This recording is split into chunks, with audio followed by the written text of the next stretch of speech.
Witch's Tale.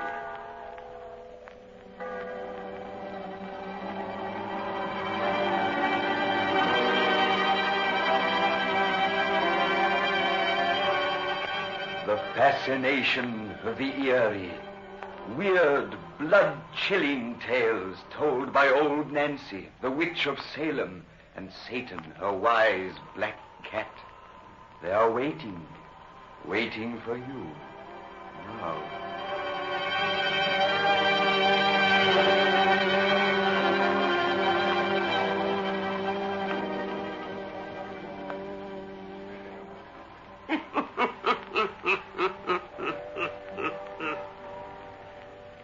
Another 17-year-old I be today. Yes, sir, 117-year-old. Well, Satan, this be a nice night for one of our cheerful little bedtime stories, yes? Oh, Satan's got a yarn to fit just such a night as this. Satan, tell everyone to douse their lights. That's it. Now draw her up to the fire and gaze into the embers. Gaze into 'em deep, and soon you'll see a dusty road way out in California in the year of 1852. Now down that road you'll hear a horseman riding. As he rides into our story, we'll begin. And it's what we calls 4 fingers and a thumb. 4 fingers and a thumb.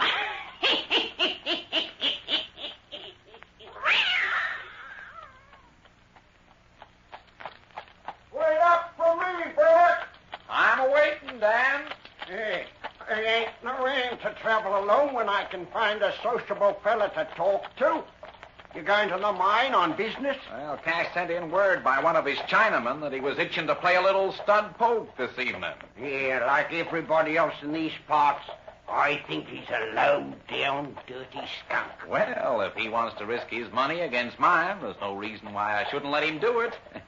Cash is a good card player. Yeah, and the boys have got an idea that you're deliberately easy with him. Well, they're entitled to their opinion, I reckon. Burke, I want to talk to you like a Dutch uncle and to warn you. Warn me? Yes, you ain't deceiving anybody by your actions, Cash Felton least of all. Dan, I guess I don't understand you. Well, here it is in plain words, then. You're crazy about Cash's wife, and she's crazy about you. Cash is old enough to be her father, and someone ought to bash his head in for the way he treats her. Unless you come out bold and take her away from him mighty quick, he's going to get you some way. Cash has no reason to be jealous of me. Decent women neither respect or fall in love with my kind, Dan. I make my living with my wits and 4 trained fingers and a thumb. You're a square gambler, Dick Burke. Well, how you getting along with the Chinese at the mine, Dan? Do you dislike them as much as ever? And don't every decent white man in California despise the yellow devils, excepting you? Well, they're mostly clean, conscientious, and honest. Yeah, you wag your tongue too free sometimes defending them heathens. The general feeling against them is getting higher all the time. You know, I lived in China for nigh on 5 years, Dan. Yeah, that's where I learned the fine points of gambling. And I also learned the Chinese are mighty fine people if you treat them right. Maybe so. But you better not be spouting such ideas to anyone but a friend like me. Round here, if it was thought you looked on Chinamen as equals, you'd just have to close your card room and get out of town. Yeah, I know. But I don't want to leave this town yet. I know that. Well, there's Cash's house ahead of us. And it looks like Mrs. Pulteney's standing by the road. Yeah, I see. Well, I'll turn off here. See you later, Bert. Good night, Dan. I've been watching for you, Mr. Daly. You must go back the way you came before Cash sees you. Go back? Why, he sent word for me to come here. I know. If you play cards with him tonight, no other white man in this county will ever play with you again. Why? He's got a Chinaman waiting in the house to join your game. A Chinaman? Yeah, Chang Lu, who's head man among the coolies. Oh, Cash hates you, Mr. Daly. If you play, he means to spread the word around and ruin you. And if you don't play, well, he's got a gun strapped on his hip, and he's been drinking. But if I go away, he'll know you warned me. Oh, he won't hurt me. Say, why do you keep that side of your face turned away from me, Mrs. Pelton? You kept it so ever since you came to meet me. Let me see. No. I thought so. It's all bruised where he's hit you again. Oh, Cash ain't ever hit me. And anyway, there's nothing you can do, nothing. Oh, if only you'd give me the right. I've never said it before, but you've known it without my saying that I love you. Just as Cash has known it. Oh, don't. I'm dealing a square hand, Susan. Let me send you to my sister in Virginia till you get a divorce. Then let me come and marry you. Or marry some other fellow who's a whole lot better, just so as you could get away from this. Oh, there couldn't be anybody better. Susan, you mean... Oh, I mean I'm married Cash Pelton for better or for worse, and there's nothing to be done about it. There is. No, please go away now. Hey, B. Burke Daly. So my little wife went to meet you, Daly. Well, hurry up. My fingers are itching for the cards. So are mine, Cash. What are you going to do? Play. But it'll ruin you to play with a chink. I'll gamble on that. Oh, you mustn't. Quiet. Oh, come on, Daly. Table, cards, and whiskey all waiting. All you gotta do is lay your money down and meet the fellow who's gonna make our third. Come here, Chang Lu. I want you to meet a friend of mine. This humble person is honored to stand before the most excellent Mr. Daly. I am very pleased to meet you, Mr. Chang. Huh?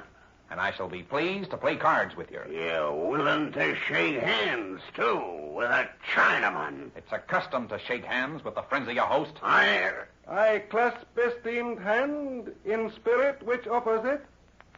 It is written that 4 fingers and a thumb extended in friendship greater than 10,000 hands coming with swords. And another sage of your country has said, evil plans rebound upon the planner. I knew a namesake of yours, Mr. Chang. You refer to the sorcerer, Chang Lu? Sorcerer? Yes. Are you of his family? It is my privilege to honor a great man of whom you speak of his revered ancestor, wise student. They say his magic powers were transmitted to his descendants. That'll make you a dangerous man to play stud poker with. Sit down. And no one around here better try any magic with these cards.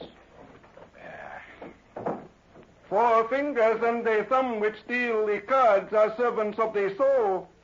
They can only do evil if evil soul commands them. That's also the case when a man's hand is doubled to hit a woman. What do you mean by that? I was just thinking. Cut for deal. So, you get out of here. Yes, Cash. I've got a hunch this is going to be my night, Mr. Daly. Tonight, I'm out to win. We may anticipate pleasant game.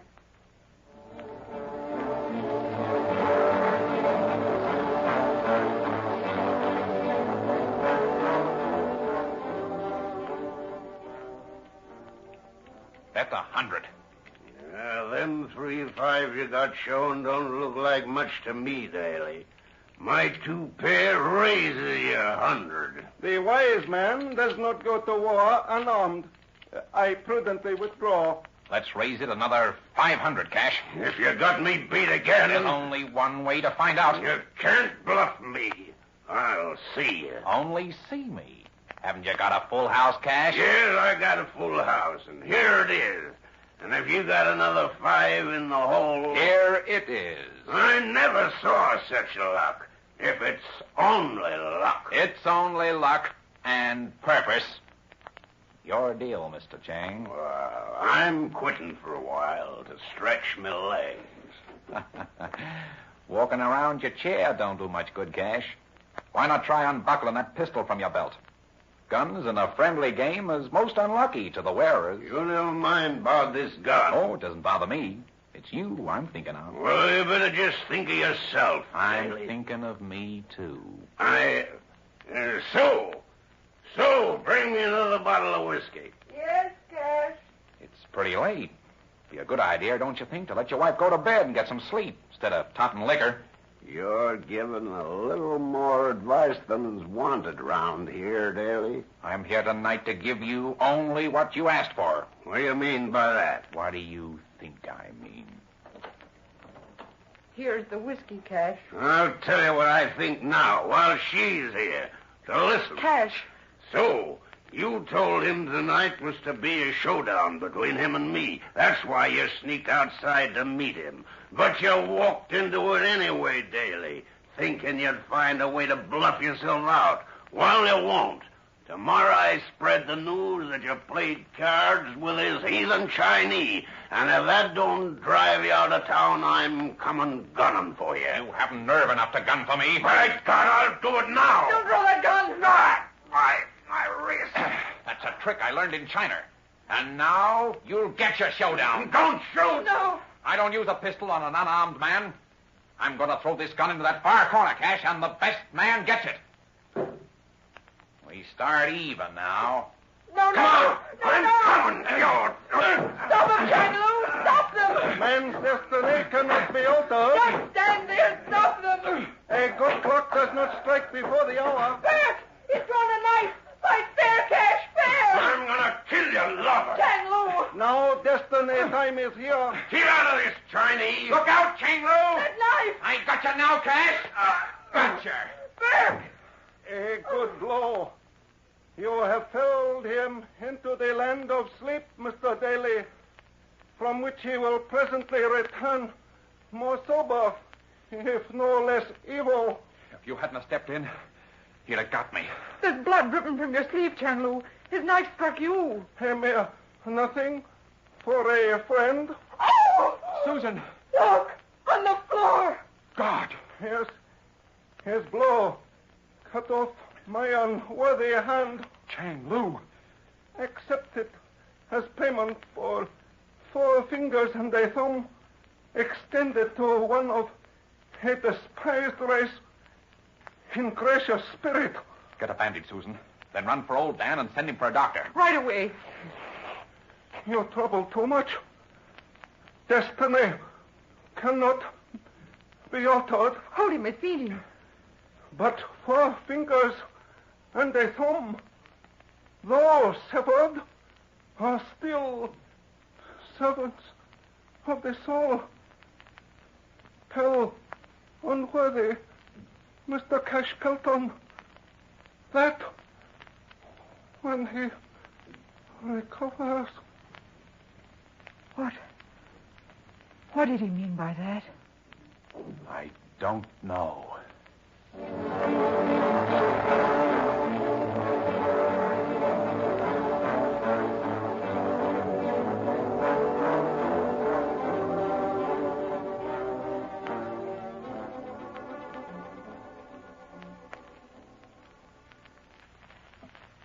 You're sure he's going to live, Bert?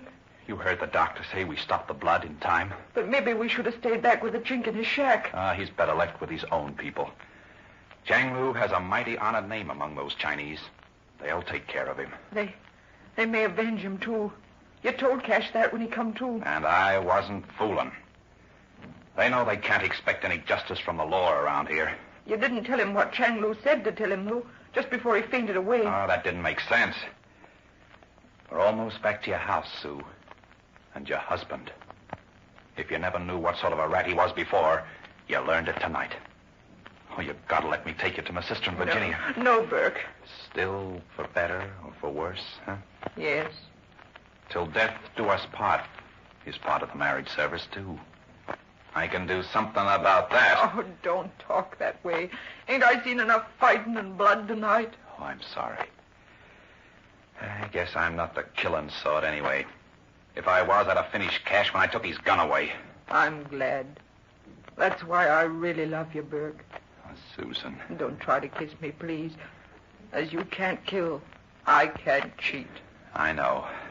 Reckon fools like us just have to wait for destiny to help us out. Or finish us altogether. When I was begging Chang Lu to stop your fighting, he talked about destiny as if he could read it. You weren't serious tonight when you said his family were magicians. If poor Chang had had any magic, He'd have used it to save his hand, I reckon. Of course. But he said such funny things. Here's the house. I'll take you inside. But Cash... I've got his gun and knife. Besides, he'll be too busy worrying what the Chinese are going to do with him to start anything new with me. Come on. Burke, look on that door. God, Chang Lu's severed hand. Someone's nailed it there.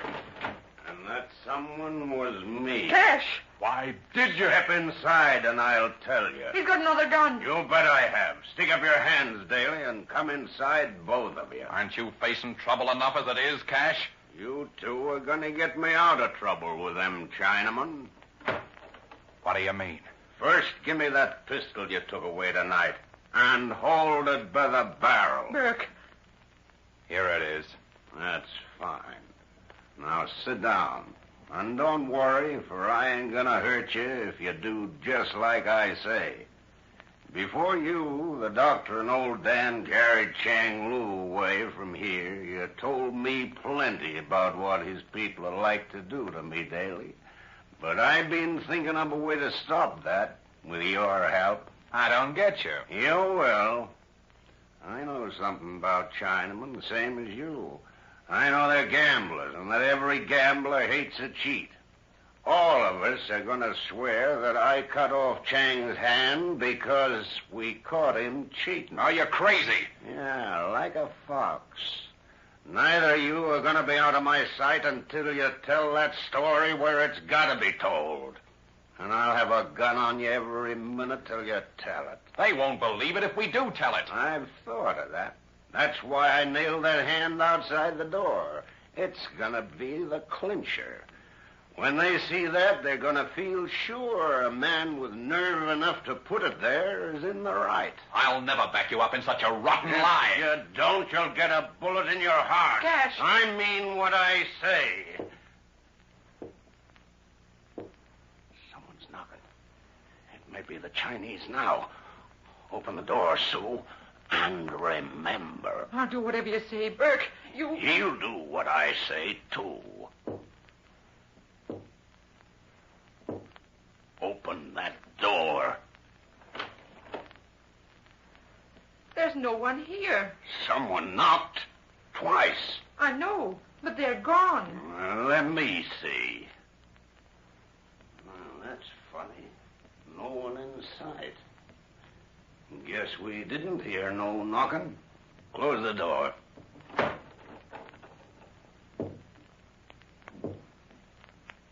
There it is again. What the...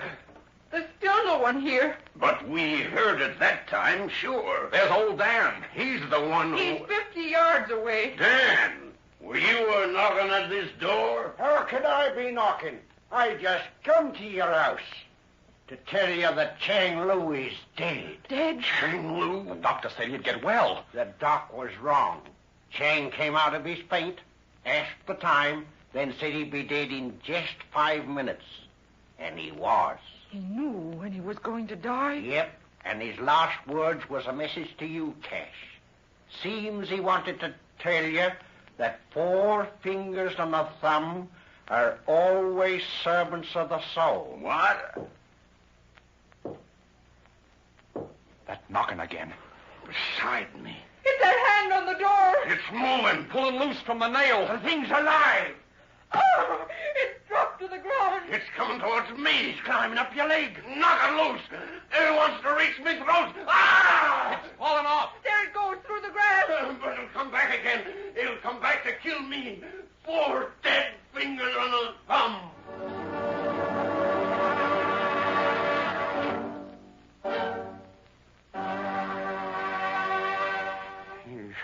You sure it can't get in here? Oh, you're sure it can't get in? You barred the doors, closed and shut at every window.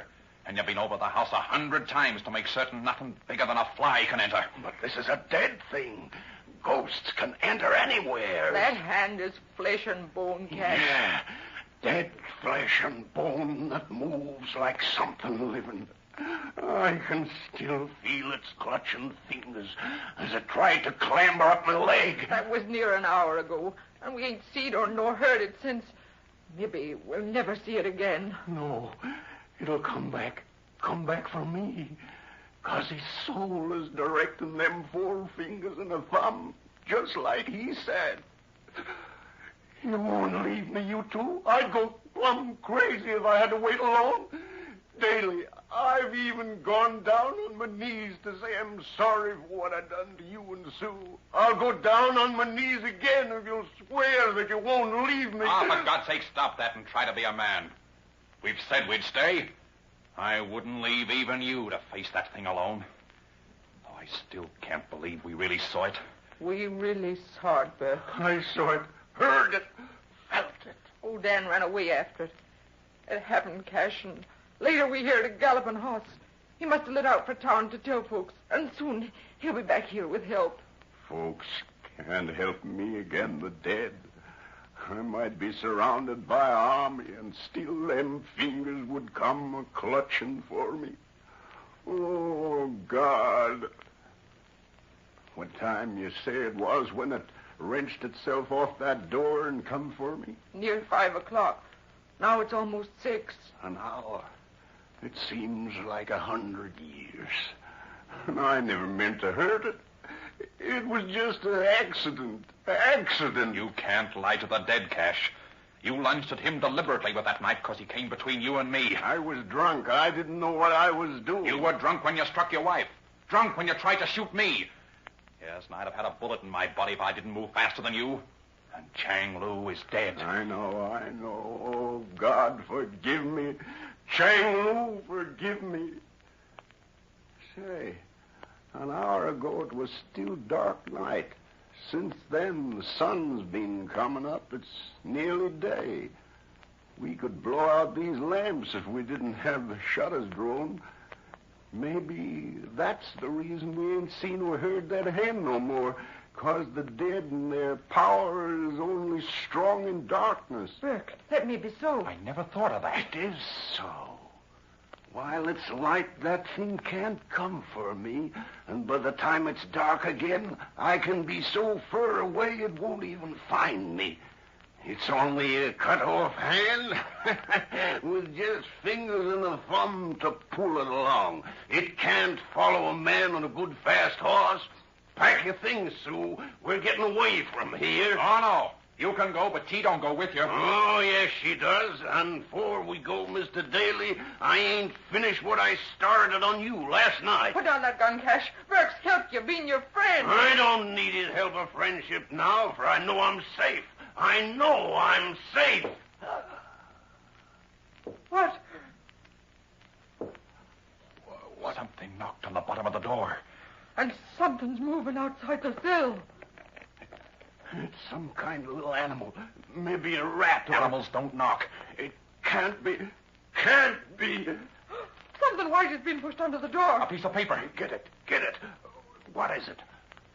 Look, there's a Chinese figure on it. Yeah, traced in dried blood. It's the Chinese character for 6. 6? That means 6 o'clock. That knock again. 1 knock for yes. 6 o'clock. It'll be that in just 3 minutes, and then the hand will come for me. What am I going to do? What am I going to do? It can't get in this house. It can't. Listen.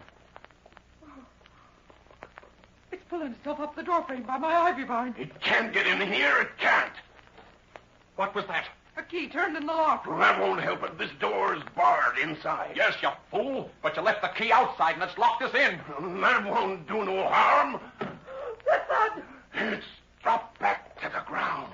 And now it's pulling itself away. How fast it moves. Like a rabbit jumping. Maybe it's got some way to get in. You barred every outside door and shut at every window.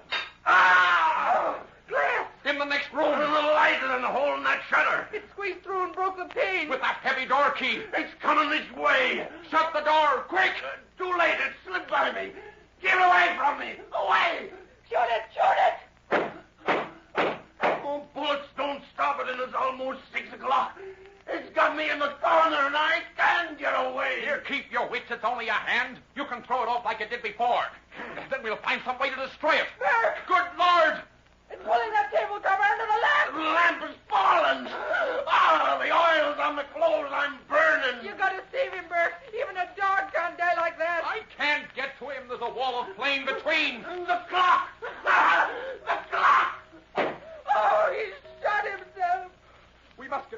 do. We'll be trapped like he was, and I haven't the gun. We'll burn to death. I've got the door unbarred. Come on. Oh, I forgot this door is locked outside. Look, the hand. He dropped the key at my feet. Oh, now it's going towards the flames. It's in the fire. I've got the door open. Come on. Oh, Burke. Oh, Burke, we're free. For better now and not for worse. That voice. I heard it too. It is written that 4 fingers and a thumb extended in friendship is greater than 10,000 hands coming with swords.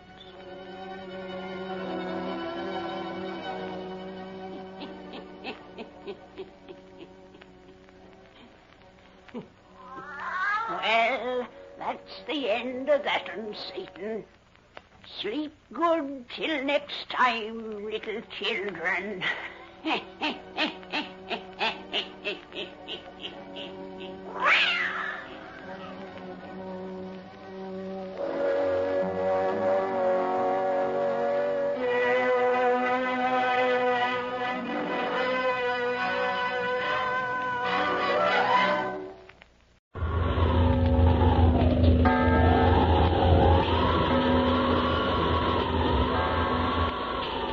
The Witch's Tale.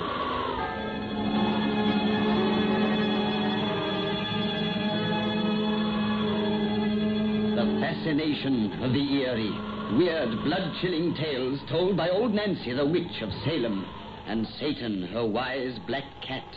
They're waiting for you, now.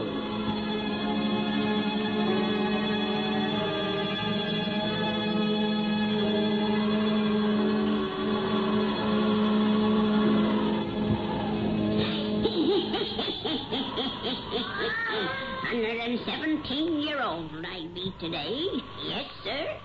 117-year-old. Well, Satan, I reckon me and you should start celebrating by giving folks a regular old thriller, eh? Satan, you said it. We knows a lot of things no one suspects we do. And if everyone'll douse their lights, we'll tell a few things we knows about Ireland. Ireland, where the fairies. That's right, Satan. Tell folks to make it nice and dark. Our cheerful little bedtime stories is best heard in gloom and shadow. Now, draw her up to the fire and gaze into the embers. Gaze into 'em deep, and soon you'll see a moonlit patch of woods in County Clare. Soon you'll hear a boy and girl a-talking. And there begins our story of the troth of death. The troth of death. Let me hold you in my arms again and taste once more your lovely lips. Nora, Alana, pity me. Oh, when you talk like that, you know I always let you have your way. Oh, Makushla. Oh, I love you, Bartley. Love you so. No more now. Let me go. No. Oh, please. It is married we should be to carry on like this. Married we shall be soon. Oh, yeah, not yet. When will you be off to telling your father of us, Bartley, and asking his consent? Why, whenever you wish it, sure. Do you put it off because of fear your father will object? And how could he object to you? Oh, he's a rich, proud man, and you're his only son who's been sent to city schools.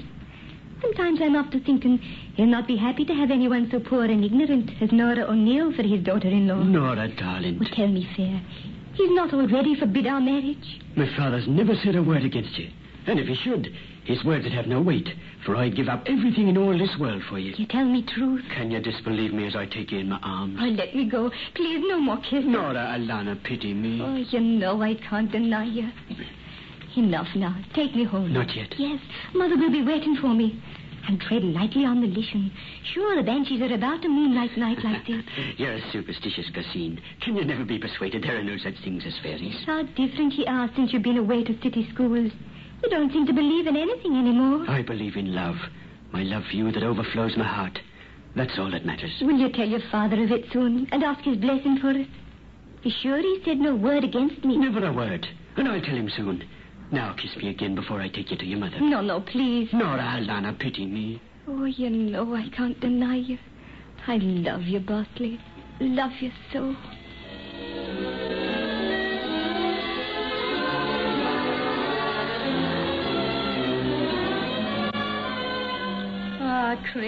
Crickets. So it is back in this house yous are, you creatures. I hope this time you'll come for luck. 'Twas after your last Killesy that the banshee wailed for Seamus, my man, who now lies in his grave. Would it be this time a useless old woman like myself you're after cursing? Showed him you wish no evil on a sweet Goseen like me daughter Nora. Now he is bread and salt for ye, his doings. Stay in this house and welcome. But this time be your visit for good instead of ill. Come in, whoever yous are, and peace be with ye. Good evening to you, Susan O'Neill. Good evening to you, Michael Glennon. Is it alone you are? You have eyes to see that I am. And who did I hear you talking with as I just passed by your window? 'Twas the crickets, may the Son of God preserve us. You were talking to the crickets? Aye, close they are to the little people, and much harm or good they can bring to the house they enter. Crickets, little people. Ah. Michael Glennon, you know not what you say. They've stopped their chirping. Quick, speak them soft, apologize, or they and the she's will do you harm. Oh, enough of such old woman's talk. I'm here for speech with you concerning Bartley, my son, and your daughter Nora. I've come to warn you that all goings-on between them must end. What do you mean? My Bartley has been to school in Galway. He's an educated man, and I have ambitions for him that I'll not be after seeing spoiled by his marriage with an ignorant country wench. Is it after telling me you are that a simple Connaught Lennon objects to marriage with an O'Neill of Ulster? You see my point. The O'Neills are no longer kings in Ireland, whilst this Lennon myself owns the richest farm in County Clare. There can be no marriage, as I've already told my son. You've told Bartley? Weeks ago. Yet every night he's called here for my Nora. Now they're out together on the heath. So I've suspected, and that's why I've come to warn yous fair. I saw you was a fool when just now you passed mortal insult on the crickets and the shees. But are you such a fool as to think you can curb young men and women in their love as you curb horses in their traces? Bartley is my son. You'll see I'll mould him to my will. No, Bartley, no. Nora, Alana, pity me. So? Sure, and I've pitied you enough this evening. Now you've had your last kiss. Darling, just one. Oh, you know I can't deny you. I'll do the warning of your girl myself, Susan O'Neill. Sure, and there's no stopping a fool. Do so and you must. Bartley! Oh, Father! Come inside here, both of you. Oh, Mr. Glennon, what? Come to your mother, Nora, me angel. Try and stay with her. You, Bartley, come here with me. Father. No words. Long ago I told you to leave off courting of this girl. Bartley, you said... Long ago he knew me wish, and now this night he'll know me will. Either he breaks off seeing you forever, or he's no longer son of mine. Away from him I'll take everything that I've given, the money from his pocket, and the roof from over his head. Father, wait. You've heard me, Will. Say what's your choice, but say it now. Father, you don't know what you ask. Have pity. Oh, tell him, Bartley. Nora. I leave this house. You either follow me, or you stay behind for good. No, Father. You either come with me now, or stay. Father, wait for me. Bartley. I'm going with you, Father. I'm going with you. Oh, Mother. And I believed the lies he told me. Oh, Mother. Nora, me angel. Oh, cricket, I might have known it was an omen when you stopped your chirping. Again you brought evil to this house and gone away.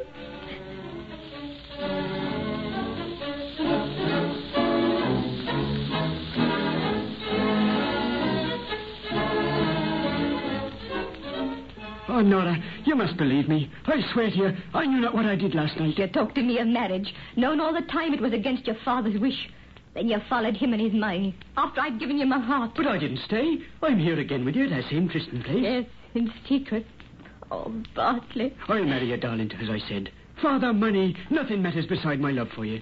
You must believe me. You must take me to your heart again. Oh, Nora, Alana, pity me. Oh, I want to believe it's truth you speak. But you failed me once. I'll never fail you more. Oh, Bartley, make me sure. Sure? And how will I prove it? Would you have me gather the stars from the sky and lay them at your feet? Shall I steal the moonlight from the waters for you? Anything I'll do to gain your love again. Will you plight with me the troth of death? The troth of death? Yes. Will you climb to the top of the fairy spink with me and swear our marriage with the locks of hair and the wedding ring from the hand of a corpse? I have no ring from the hand of a corpse. I have here the one my father wore. I took it from his finger as he lay in death. Oh, it is a fearful oath, the troth of death. You fear to take it. You do not love me. I swear I love you. Oh, lie to me no more. Go, get you gone. No, I must kiss you again. I must hold you in my arms. Oh, let me go. Now go and leave me. I want to see you never more. I'll do anything you wish to win you back. Come, we'll climb the fairy spink. With you, I'll plight the troth of death.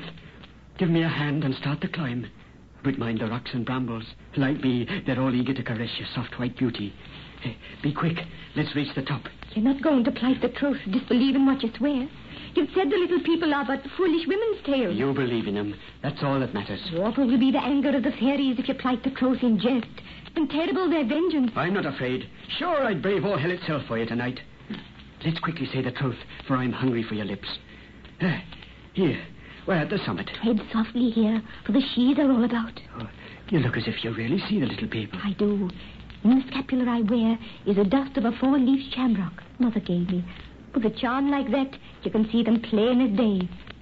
Good evening, little people. I wish you joy and health. You're always kind to lovers. So hear our troth tonight. Oh, you seem so sure they're here. Right. Well, let's leave this ghostly spink. Without the troth? Oh, no, too great is my desire for you. But let's be quick. You have a knife. Cut the lock of hair from your head. There, it is done. Give it in my hand. I do the same with mine. Here, take it in exchange. Now break the ring in two. The gold is thin and soft. I break it. A wedding ring from the finger of a corpse. You keep one half and give the other half to me. Now take my hand. I speak the troth of death. Oh, 'tis gloomy here. O Son of God, and all the saints bear witness. Wait! I thought it was only on the chaise you meant to call. I speak the troth of death. You swear it with me, or we part forever.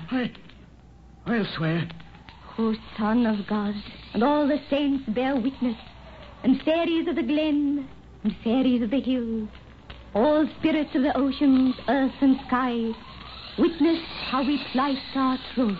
Oh, the air is thick with shadows. The spirits hear, the fairies see. Look upon this man and I. Here before thee, we now plight our marriage. With a ring from the dead we bind our vow, and with locks of our living hair. Never shall we break our oath. Never shall we be untrue, one unto the other. Oh.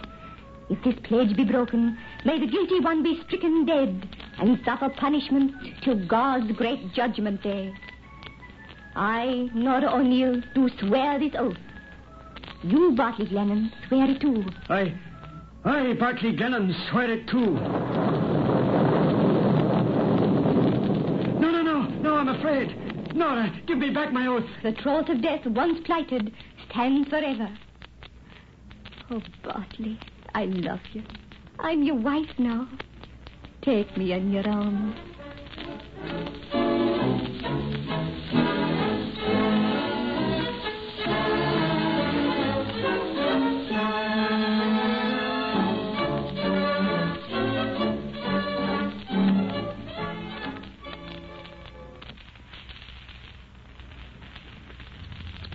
Help, ye creatures. As if 'twasn't enough evil you wrought in this poor house since 2 years ago you came before. Sure, and for all I spoke you decent and gave your bread and salt. Come in, whoever yez are, and taste be with ye. So, 'tis you, Michael Glennon. Susan O'Neill. Is it hating me forever you'll be because of the black-hearted son I brought into this world? Why have you come to this house of shame and sorrow? To tell you Bartley's ship is coming home. At last. Well, as you know, I didn't want him to marry your daughter. But I'm asking you to believe that when I sent him away 2 years ago for a voyage round the world, I didn't know the harm his lying tongue had wrought. I'm a hard man, but a just one, and that's why I've come tonight. Yes, you's but a man, neither hard nor just, only vain and foolish. Perhaps you're right. Where's Nora and the babe? Out by the fairy spink. Every day she goes there, hoping your Bartley will come back and fulfill his vow of holy marriage. Here, coming now. Mr. Glennon. Oh, peace be with you, Nora. Is it you've come to say you've heard from Bartley? Yes, his ship is coming home. Oh, praise the saints. My prayers are answered. Did you hear that, little Seamus, my babe? Your father's coming home. Nora, if you'd but accept a little money from me... Money? Tyrone O'Neill, get you from this house. Sure I didn't mean... There's the door. Get out. I'm sorry. When my son comes home, I'll see that justice will be done. You'll see. You who molded him to your will and brought this all about. Get out. I didn't know. I didn't know. Oh, Mother, I'm so happy. At last he's coming home to keep the truth. Yes, he's coming home. Ah, Crescit Donuts, Chalapine now, for good or ill.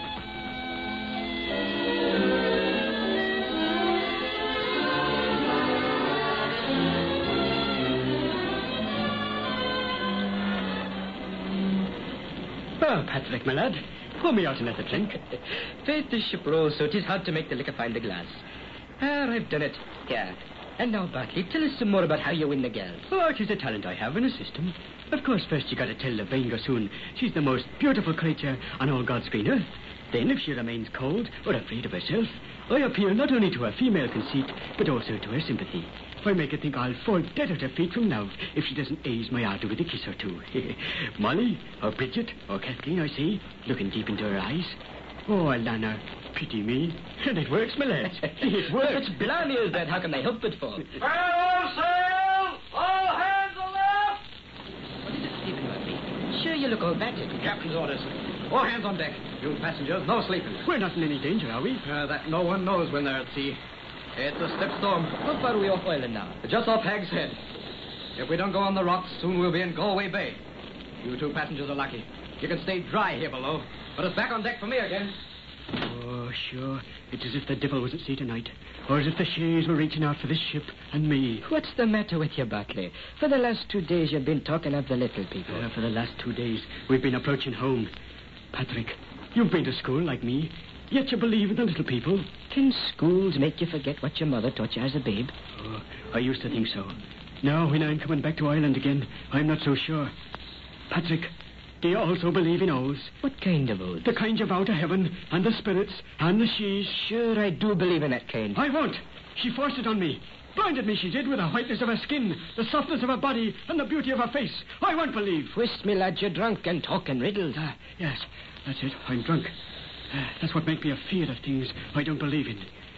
And soon we'll be in Galway, only 50 miles from home, and from the Fairy Spink.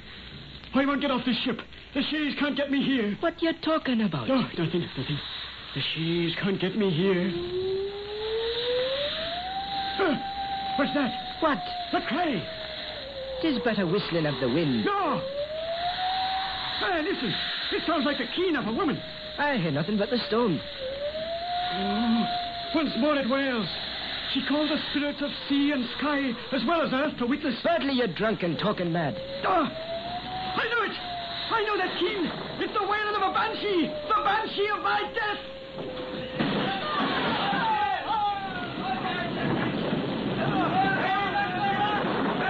Oh, thank the heavens! The ship's breaking up! Shays and spirits, let me live! Let me marry her and take my vow! Don't punish me till God's great judgment day! The ship is sinking! I'm lost! Forever lost! Oh, Nora, Alana, pity me!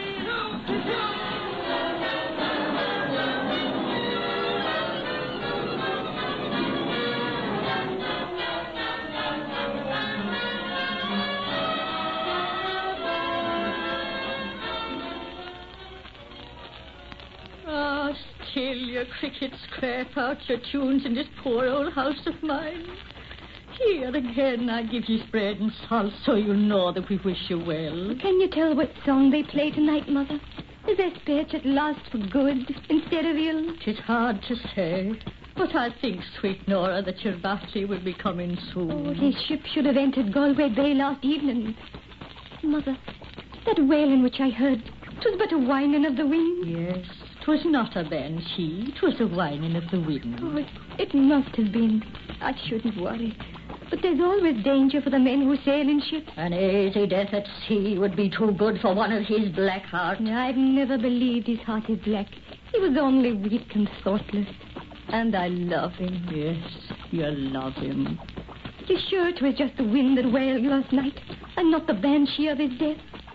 Oh, Mother, you know how I prayed for him to come to me at last. He'll come to you. With ye he vowed the troth of death, and so spirits and the she's will bring him to our door. 'Tis midnight and time for us women to be in bed. I'll be staying up a while. Who knows? He may come tonight. Who knows? Sure, the little people know and do all things. Good night, sweet Nora, and God bless you. Good night, Mother, and the blessed saints protect you. Good night, crickets of Orny. Please, heaven, you chirrup for good this night. The little people know and do all things. Oh, fairies of the glen and fairies of the hills, spirits of the ocean, earth and skies, bring my Bartley back to me. Nora! Nora! Bartley! Nora! Nora! Oh, you've come to me at last. I'm coming to meet you, Bartley. Nora! Nora! Oh, Bartley, dear, where are you? Lover, I cannot see you. Nora! Where are you, dear? Where are you? Lost, forever lost. From a broken cloth, I'm punished to God's great judgment day. Oh, Bartley! Nora, Alana, pity me. Pity me. Pity me. Oh, it was not a wailing of the wind I heard last night. There's nothing I must wait for now.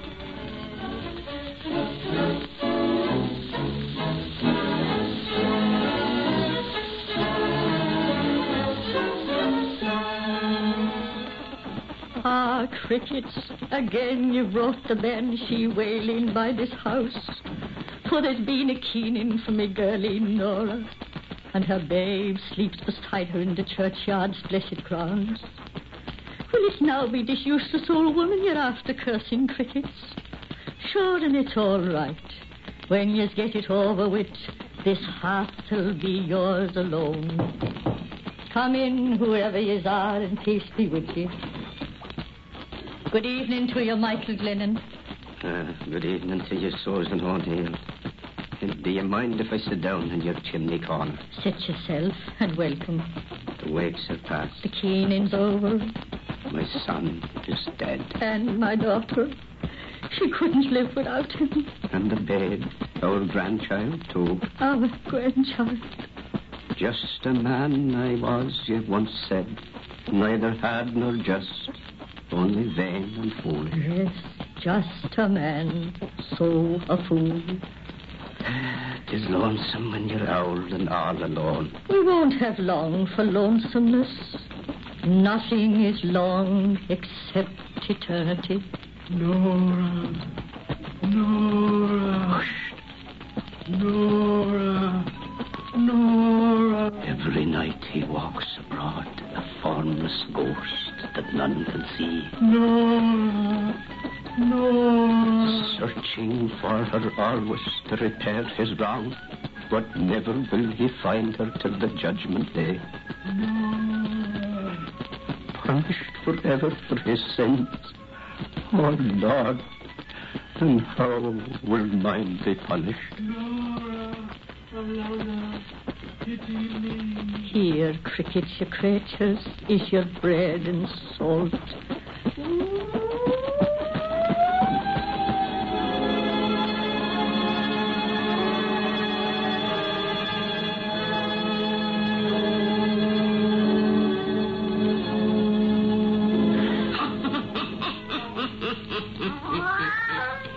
That's the end of that, Satan. You folks come see us when old Nancy has a birthday again.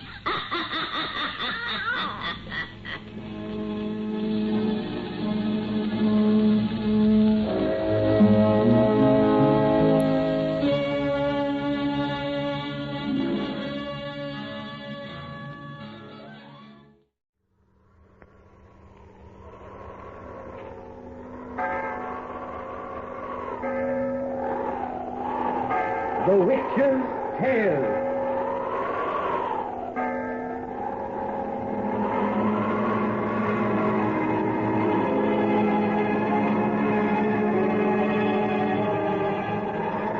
The fascination of the eerie, weird, blood-chilling tales told by old Nancy, the witch of Salem, and Satan, her wise black cat. They are waiting for you.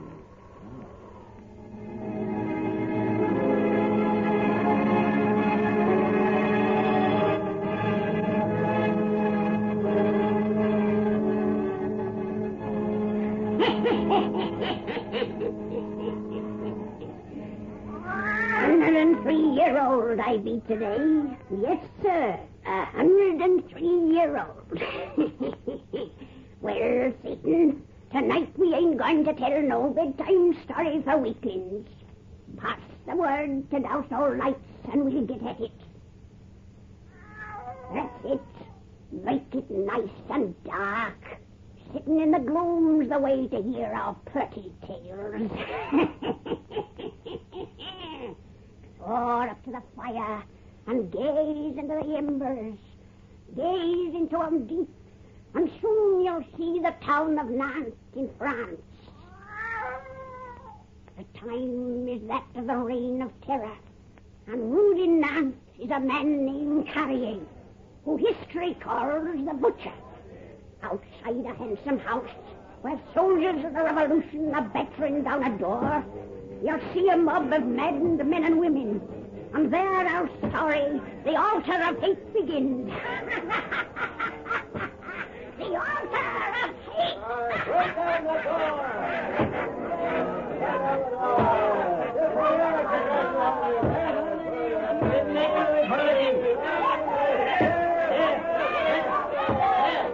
Sergeant Pedron, drive them back and keep them at a distance. Citizen Carrier wishes to enter this rat's nest alone. Back, citizens, back! You heard Captain Briscoe's orders?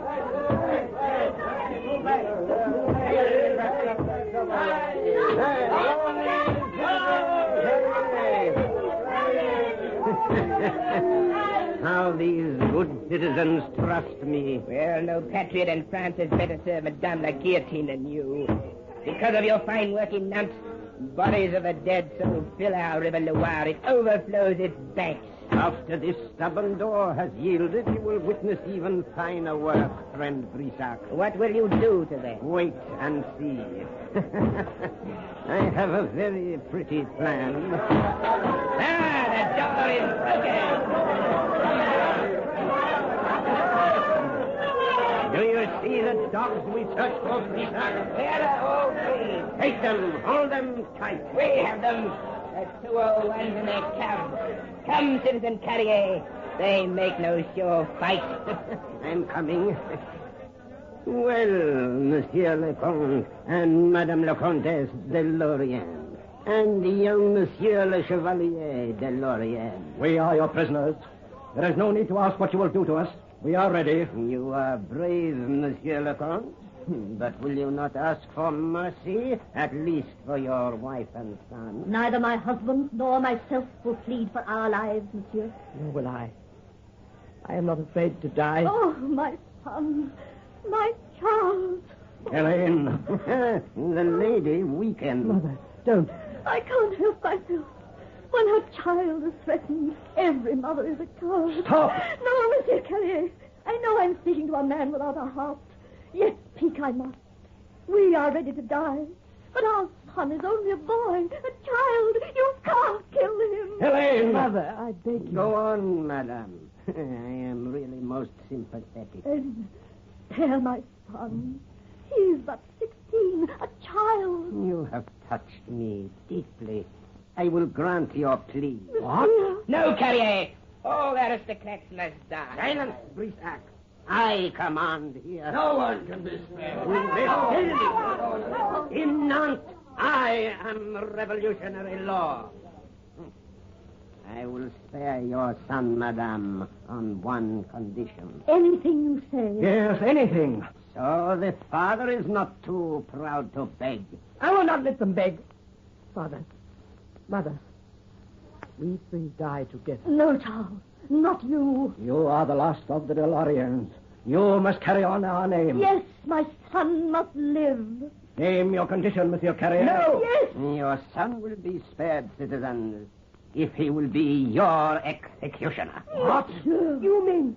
This boy shall live if he will operate the knife that drops your heads into the basket. No! Monster! You are worse than the butcher they call you.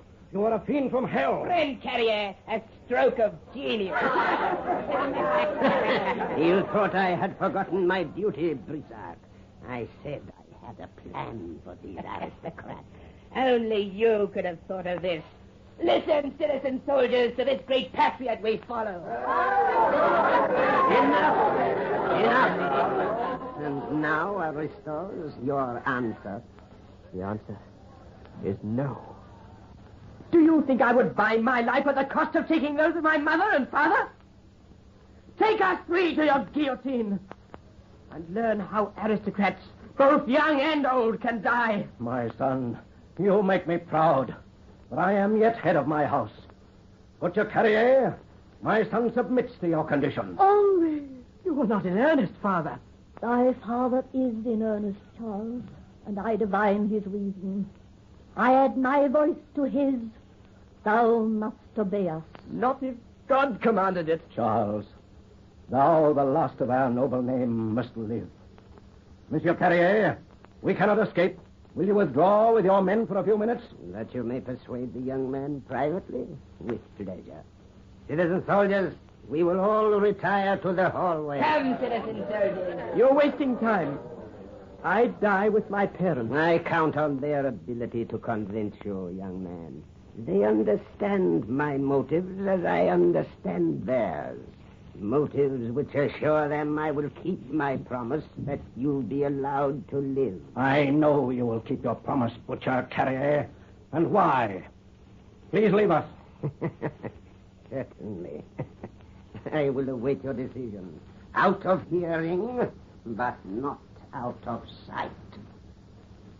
Oh. Mother. Thou must accept that fiend's condition, Charles. How can you bid me even think of such a crime against all nature? Thou dost not understand, my son.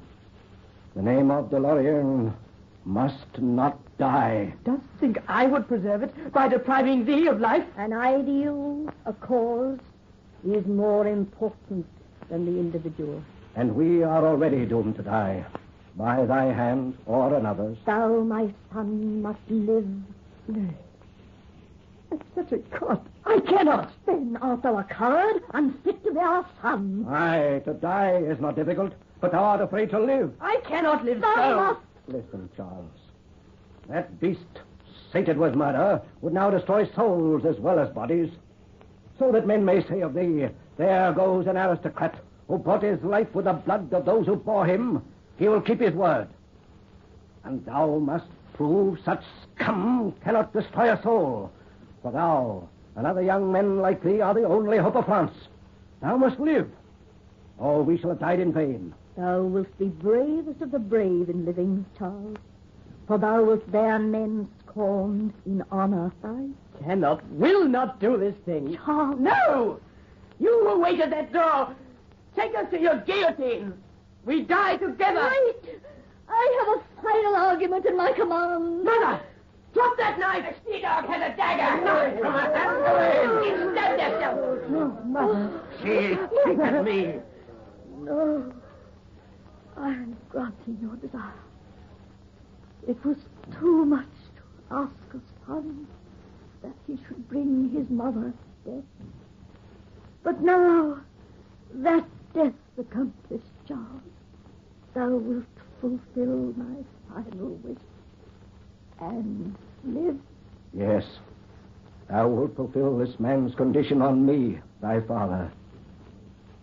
You still will keep your bargain, Butcher.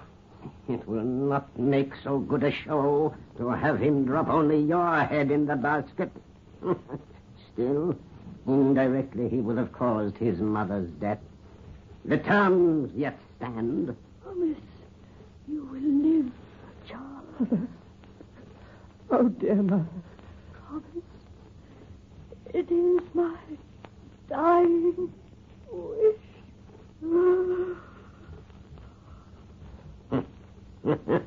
The she-dog's dead. I will join you soon, Elaine. What says the she-dog's puppy? Will he join her too, or will he buy his life? My mother's dead. My mother. And you who call yourself the government of France, have killed her. Yes. I will buy my life. I promise, Mother, to fulfill thy dying wish. I will be thy executioner, Father, that I may live to serve a holy hate, that I may avenge thy deaths 100-fold. Do you hear me, murderous beasts, you fiends of hell? I will live to serve a holy hate, to avenge 100-fold, to avenge 100-fold. Take them away, Brissac, and inform the citizens outside that Madame la Guillotine will be well served tonight. An aristocrat for victim and one for executioner. Come, Charles. Yes, Father. I swear on thy body, Mother, to avenge 100-fold.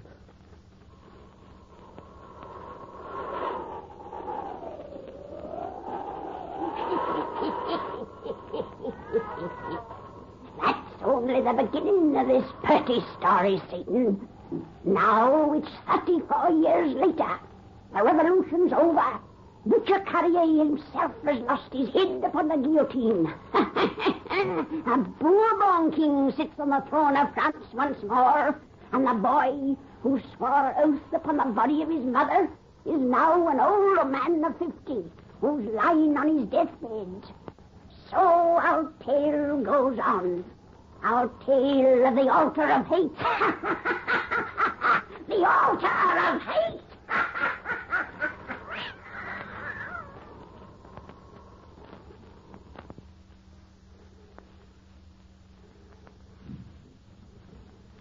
I know there is but a short time left for me, Monsieur le Curé, but I have no wish for your offices. I have a creed better suited to my needs. I know your creed, Monsieur le Comte. It is a religion of hate. Oh, go away. Call my son. He will be my confessor, the only one I wish. Very well. The doctors say I may die at any minute, and I have much to tell the boy. I left him waiting outside. Henri, thy father bids thee enter. Father, come close to my bed, Henri, so I need not raise my voice. Yes, Father. I have little strength. Leave us alone, Monsieur le Curé. You will not change your mind. No, get out. I go. Well, my son, you, like all of France, know I was my father's executioner. Like all of France, I know the reason for your deed, Father. All honor and applauded. Only one living man beside myself knows the true reason for my deed and how I kept my promise. Your promise? To my dead mother and the scum who made her die. Ring that bell. Call old Gina to my bedside. Yes, Father. Gina served my parents. He has ever been my confident and trusted friend. I've envied him. I never knew my mother, so thou art all I've ever had to love. I wish to be thy confidant. You shall be now, my son, for you must carry on the work. I may not finish. But thou canst not leave me, Father. I shall die when you have learned my wishes. My will shall make me live till then. Gina is at the door. Let him enter. Come, Gina. Monsieur le Comte, you wish something from your servant? Yes, old friend, a last wish, a last command, that thou shalt serve my son as for 50 years thou hast served me. I was born a servant of the DeLorean. I, too, have served that name. Close the door. Lock it, Gina. Henri, I have said you must carry on my work. If I did not know you for a faithful son, I even now would stay the hand of death that tightens on my burned-out heart. But you, I know, will fulfill my uncompleted promise. I do not understand. You will in a moment. You have believed, I dropped the knife upon my father's head that I might live to perpetuate our ancient line. I did, but that was only a portion of my reason. The greater part was that I avenge, that I serve a holy hate. Gina, open the secret panel that hides the shrine of my religion. Yes, Monsieur le Comte.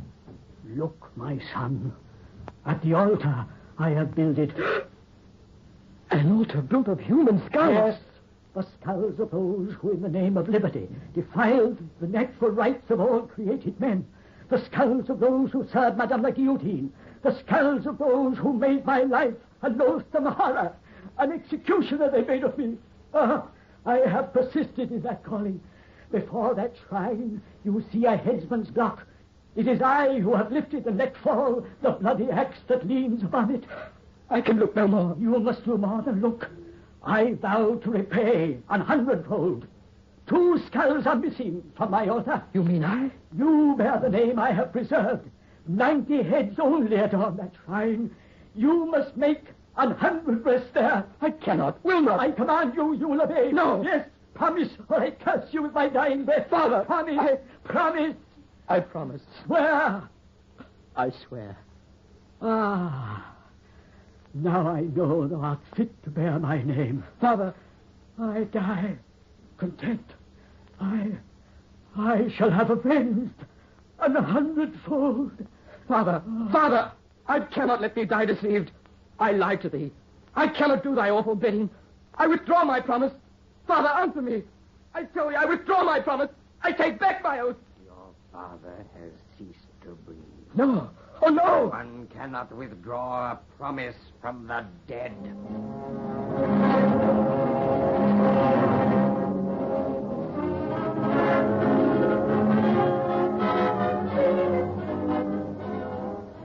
I tell you I will keep my promise, Gina. But I must have more time, just a little more time. 6 months have passed since your father breathed his last. Has not that been time enough? Oh, will you never leave me alone? Morning, noon, and night you speak of nothing but that ghastly promise. Your father rests uneasy in his grave because you make no move to keep your plighted word. The word of a DeLorean. His spirit comes to me and bids me tell you. You only dream he comes to you. Nay, I do not dream. His spectre walks these halls from dusk to dawn, bitter and accusing, because of your broken faith. I never see it. You will, if you do not keep your oath. Gaze upon his portrait hanging there. His spirit now looks at you from its painted eyes. They do look alive. But that's imagination. My mind is becoming weakened by your ghoulish chatter. Oh, leave me alone. I must have more time. How much more time? How can I tell? A man does not commit cold-blooded murder if he takes an evening stroll. Just vengeance is not murder. Such vengeance is not just. Oh, I know the awful cause my father had for hatred. But no cause on earth can make such hatred right or good. It can't excuse the frightful altar that lies behind that panel. That altar is a shrine of heaven. It's a monument to hell. One man alone was responsible for my father's horrid memories. One man alone. Yet the head of Butcher Carrier did not fall by my father's hand.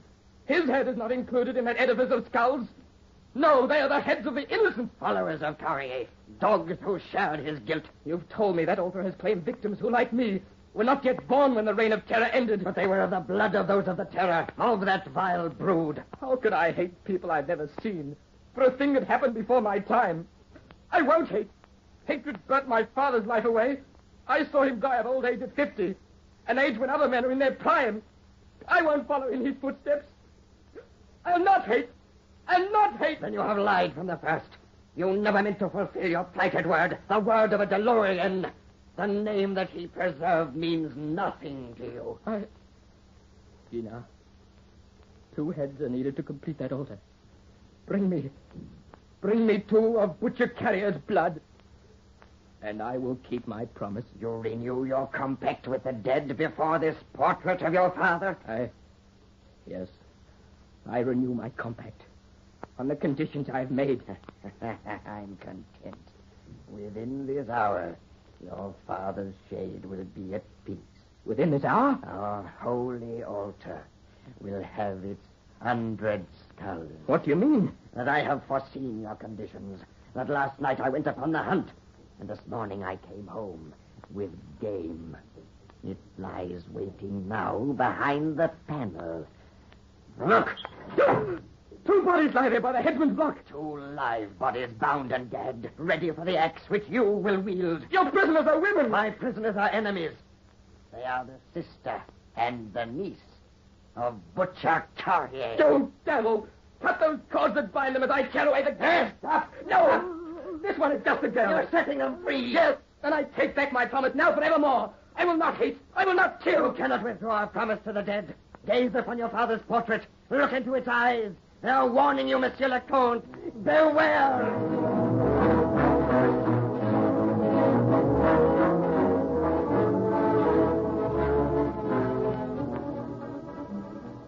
Mademoiselle, do you truly forgive me for Guinard's dreadful treatment of you and of your mother? Mother and I remain here in your house as guests. Does that not prove forgiveness? And we know the wrong my uncle brought upon your father. And it is for us to beg forgiveness, not for you. Forgiveness? What a blessed word that is to one who has only heard of hate. Even love must lack such meaning. I've never been in love. Neither have I. How old are you, Monsieur le Comte? On my next birthday, I'll be 20. I suppose we're really too young to know much about love. I don't think we would be if we weren't country people. They say in the city that girls and men much younger than we are know all about it. Some are even married. It must be nice. To live in a city? And to know about love. It must be wonderful. Oh, terribly wonderful, Monsieur le Comte. I wish you wouldn't call me that anymore. No, my name is Henri. Oh, but you're a noble, a de Lorient. And I am a bourgeoise and a niece of Butcher Carrier. What difference does that make? We've known each other now for 2 whole weeks. The happiest weeks I've ever known. And Marguerite? What were you going to say? I think that I've learned to love you. Oh. Yes, I know what love is now. And I love thee. I love thee. Oh, my dear one. What was that? My father's portrait. As you took me in your arms, it fell crashing to the floor. Its eyes. Its painted eyes. They glare at me with hate.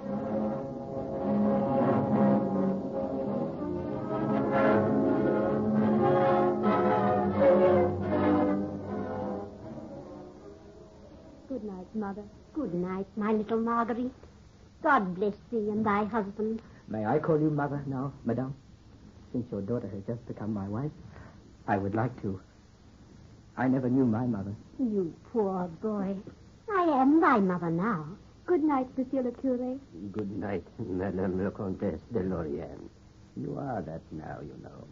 Good night to you, Henri, and God's blessing on your bridal night. Thank you, Monsieur le Curé. Guinard, old servant, won't you cease to look at me with loathing? Won't you also bless our wedding? When you took this woman to your wife today, you lost all claim upon my service. You are no longer a DeLorean. You are a Butcher Carrier's breed. Keep your peace. Upon this bridal pair, I lay my curse. And the dead has laid another, more weighty one upon them. Henri. Don't be afraid, Marguerite. Love cannot fear hate. Let me lift you in my arms and carry you into the house of Lorient. Henri. He stumbled. That is an awful omen. Aye. It is nothing. It meant nothing, Mother. Good night. Good night. Go to your wedding bed, cursed spawn of Butcher Carrier, in the house of one who served a holy hate. I am afraid. Monsieur le Curé, call them back. No one can call them back, for they are the dead as waiting to receive them. Don't. Cease your superstitious lies, Guinard. The dead are dead and harmless in their graves. And if they are not, the boy was right. Love has naught to fear from hate. So says your religion. The dead and I hold another different faith. Those screams. Open that door. Come. Marguerite, where are you? Monsieur le Curé. Monsieur, only boy. They do not answer. You will find them in this room, I think. His father's room. Marguerite, my baby, answer me. That opening in the wall. That pile of grinning skulls. Look close. 2 freshly severed heads now lie upon it. Oh, my daughter. And only. Now the altar is complete. Not even the grave could keep my master from fulfillment of his vow. he has avenged, and hundredfold, and hate has triumphed.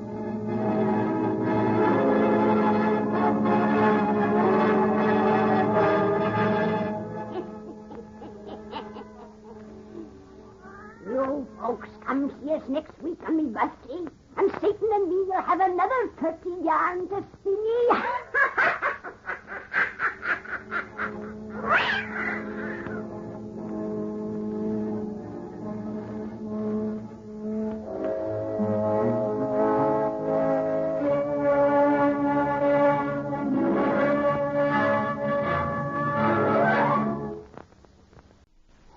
The Witch's Tale.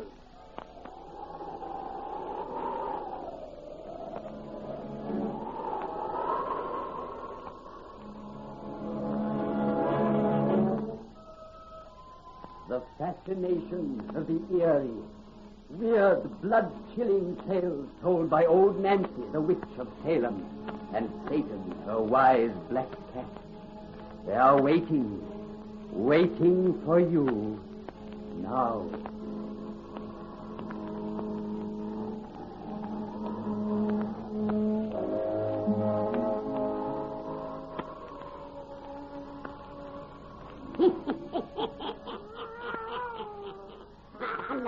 Sweet 16-year-old I be today. Yes, sir, 116-year-old. Well, Satan, now that me and you has had our customary sweet evening walk through the sweet, cheerful graveyard, we'll all sit to tell folks our customary sweet bedtime story. Now, tell these folks to douse their lights, and we'll get right down to business. That's right. Make it nice and dark. Now, draw up to the fire and gaze into the embers. Gaze into them deep, and soon you'll see inside a big old handsome house in little old Merry England. And there begins our story, which we call the Devil Doctor. The Devil Doctor!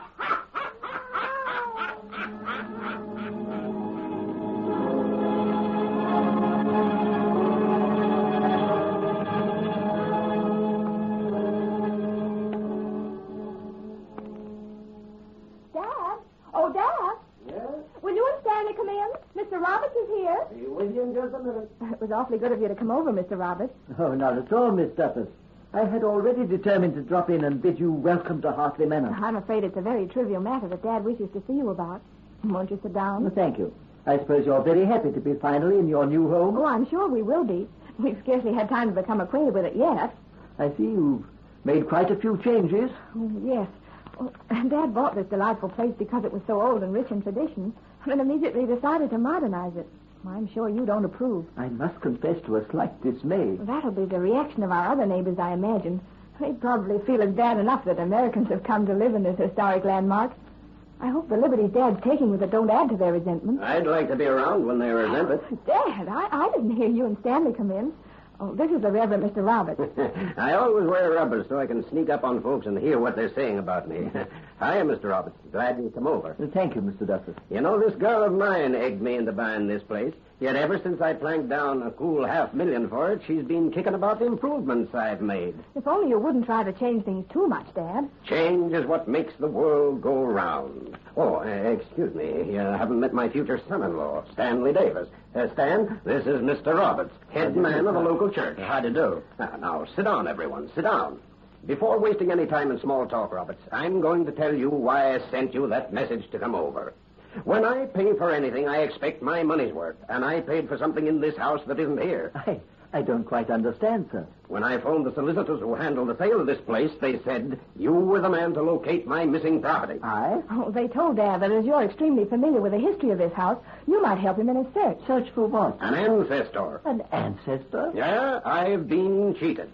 I was told that in the art gallery down the hall there were 106 life-size oil paintings of the de Caserac family whose estate this used to be. But there's only 105, which makes one ancestor missing. I see. The 106th portrait isn't really missing, Mr. Duffus.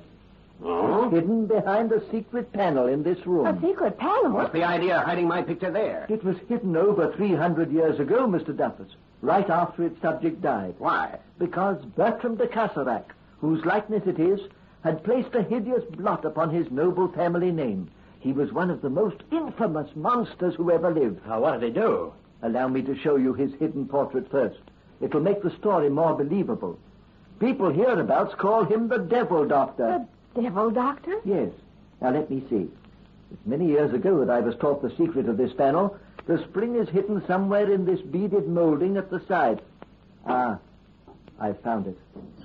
Oh! Good Lord! I'll be... The 106th portrait is rather startling, isn't it? I never saw anything so lifelike. For an instant, it seemed he'd walked right out of the canvas. Darned if I didn't have the same feeling. Oh, I'm glad he's only painted there. I've never seen such an evil face. All except the eyes.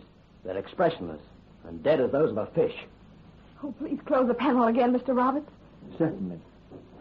I think his family were very wise to keep it hidden. I'm half sorry we found it. No, I'm not. I don't know anything about art, but whoever painted that knew his business. It's generally believed in this neighborhood that the artist was Lucifer himself. You mean the devil? Yes. That's a new one. According to tradition, that is not a mere portrait, but a second body that Bertram de Caserac will return to and wear someday, if he's able. A second body? Let's hear the story of this old boy. Well, the evil Bertram de Caserac was an alchemist, a delver in black magic, and above all, a Satanist. Oh, you mean he... Yes. Instead of God, he worshipped the Prince of Darkness. And in a certain vault below this house was often celebrated that most infamous of ceremonies, the Black Mass. I've heard of it. Yes, so have I. It's a horrible perversion of the true Mass, and is offered in honor of the devil. Satanists offer a sacrifice, usually the life's blood of an innocent child or woman. Say, are you kidding me? Unfortunately, Mr. Duffus, we are stating an awful truth. Bertram was finally accused of witchcraft and arrested. In that vault, an unholy altar was found, and hideous parodies of sacred images and vessels, and in a pit beneath the stone floor were discovered the bones of nearly 100 human beings.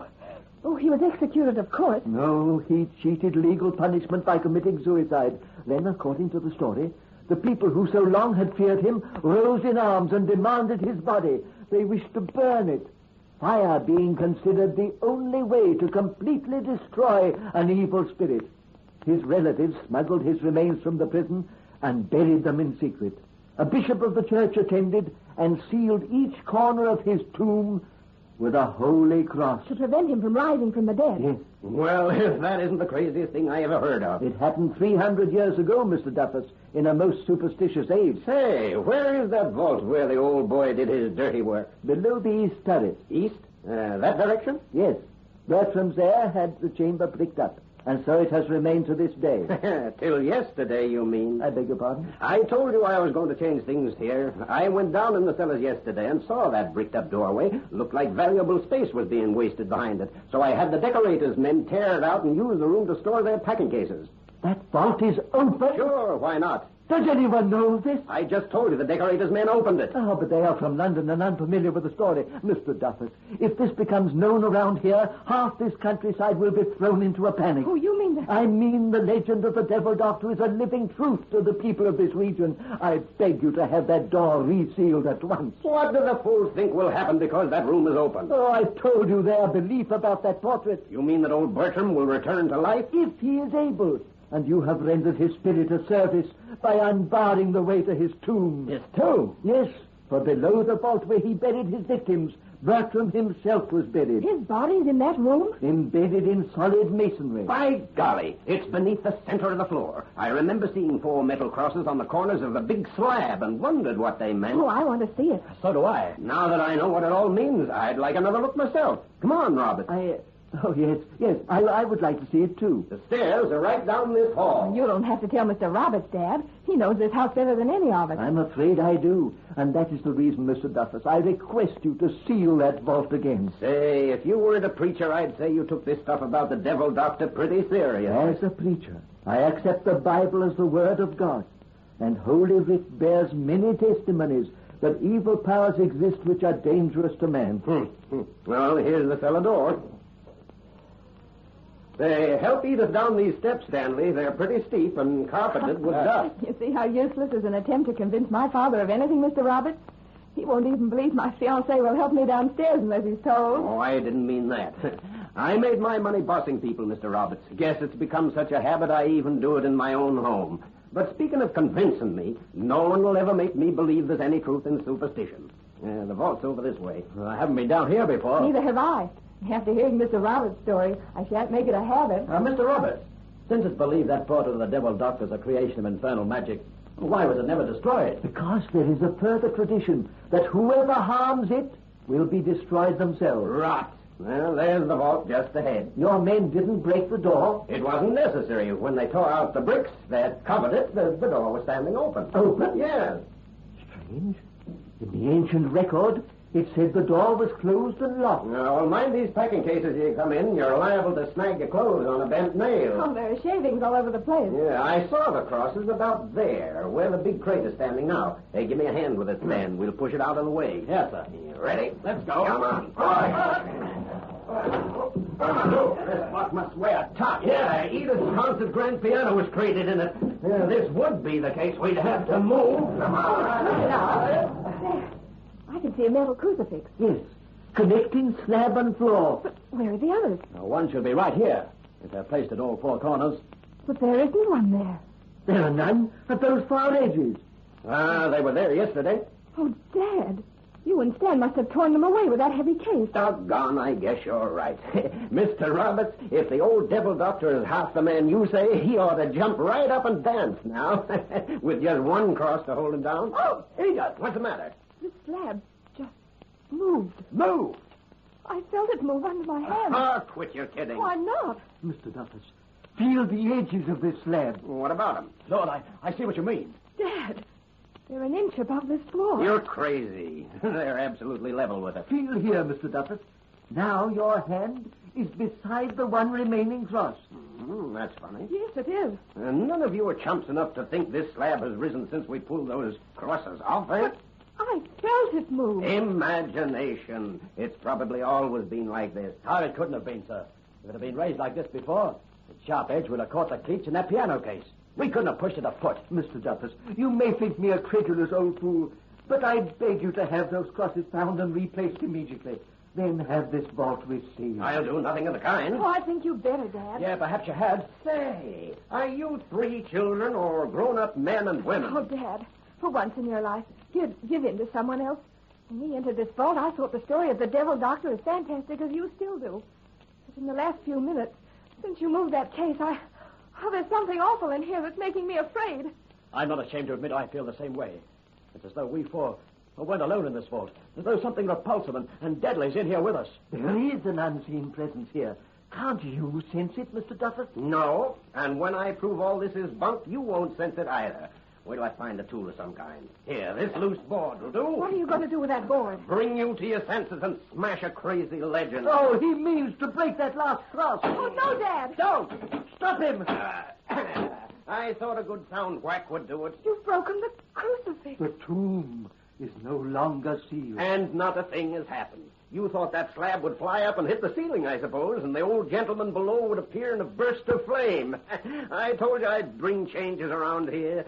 You'll have to change a good story now, for your crucifix is broken and not a thing has happened. What's that? What? Someone's laughing. In this vault. No, it comes from underneath. Oh! That slab. One side slowly moving. Good Lord. Pushing it upward. A skeleton!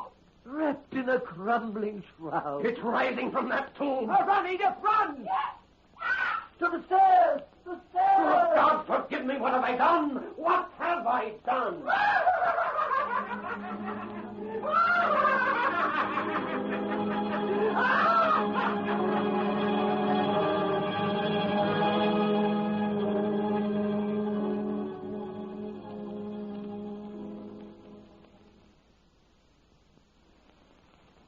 I'm taking care of you now. Better have another drink, and I draw those curtains tighter. Yeah. I do need another hooker, boss. And I'm drinking it to you. No other mouthpiece in the world could have swung that jury so they'd bring a verdict of not guilty. No. No other in the world. I used perjured testimony, lying witnesses, a framed alibi. I used every dirty trick in the book. But I got you off, Mike. Out of jail, away from the hangman. And I've got you now. Alone with me. See, you're acting a little crazy, boss. See, I'll have another. You know I can't figure you out, boss. Why do you make me tell you how I croaked that old woman for you to take my case? I was interested in you, Mike. And for 10 years it's been my rule to know the truth about my client's guilt or innocence before I took a case. Yeah, I heard that. And every hobo from Maine to California says that spilling you the truth never brought him home. That's why I told you the works right off the bat. You got a great name in the jungle, boss. Yeah, it took me 10 years to build that reputation, Mike. Won't you have another drink? Thanks. But, gee, you'll have me stewed in a minute. Well, here's how again. Say, you're a funny guy. You not only spend your own dough to buy witnesses and all, but then you bring me to your house and treat me like a prince. It's very simple, Mike. I've done the things I have because you interest me. Yeah, interest me tremendously. Now, I'd like to know more about your life, about your travels, experiences. Other little peccadillos before you so neatly strangled that last old woman. Say, why you always asking me questions about what I done before we met? Are you afraid to trust a man who saved your life? Oh, but you ask such nutty questions. How long I'd had this crooked scar over my eye, for instance. I was merely curious as to whether you had it 10 years ago when you were in Michigan. And I told you I don't know nothing about Michigan. Oh, come on, Mike. You've lied about that long enough. I never mentioned it before, but friends of yours have told me you were there. What friends? Let me see now. Oh, yeah, their names were Red and Limpy. Red and Limpy? You know them? Quite well. I haven't seen them lately. Have you? No. Neither has anyone else. What do you mean? That they disappeared from the road. And they ain't in jail nowheres. They're just gone. What'd I tell you about me in Michigan? The most interesting story I've ever heard. About a house in the woods. And a woman. They told you that, eh? Yes. Have another drink. I'll open this fresh bottle and join us. Suppose you tell me about your Michigan adventure. I didn't have no part in it. I didn't... Here's your drink, Mike. I must be off my nut to be afraid of you. I got reason to trust you. And I need help about that Michigan job. Need it bad. Listen, the word's gone round that dame's husband has been searching ever since it happened.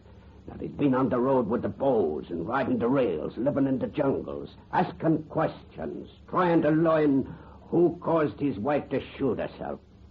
They say he did for Red and Limpy, and no one's even found their bodies. He used to be a lawyer, just like you, boss. He was... God! Why are you stopping, Mike? The notion just crossed me mind that you might be him. I must be drunk to think a thing like that about the guy who saved me from the rope. If you was her husband, you'd have sent me there. So give me that drink, boss, and I'll spill the works. This liquor tastes funny, but it's good. It's swell. Drink your own, too, boss, and I'll tell you all about a pretty little dame in the house in the woods. Helpless she was as a rat in a trap. Helpless, frightened, like I like to see 'em. Too bad she shot herself before. Say, boss, what's eating you? You crushed that glass in your hand as if it was paper. And your eyes look crazy. See, what you pulling them curtains on the wall for? So you can see what lies behind them. Just a couple of plaster statues of two guys' heads and shoulders. But the faces is all gone, so the bones are showing through. What happened to those faces? You're going to find out, Mike. Just as Red and Limpy learnt. Red and Limpy? These busts are their death masks, taken in soft plaster, after they'd lain here helpless. Helpless! Helpless as rats in a trap. As you're going to lie here, helpless, while your punishment fits your crime. God! You're the guy. Bring the husband of the girl you brought to death. I'm going to get out of here. You can. You can rise from that chair. You dope me liquor. I can't move. I'll move you. Down to my cellar below. Down to my cellar for which I've saved you from the gallows. The news for you'll be too easy, Mike. Your punishment will fit your crime. No, let me go. Let me go. What you gonna do? Your punishment will fit your crime. Your punishment will fit your crime.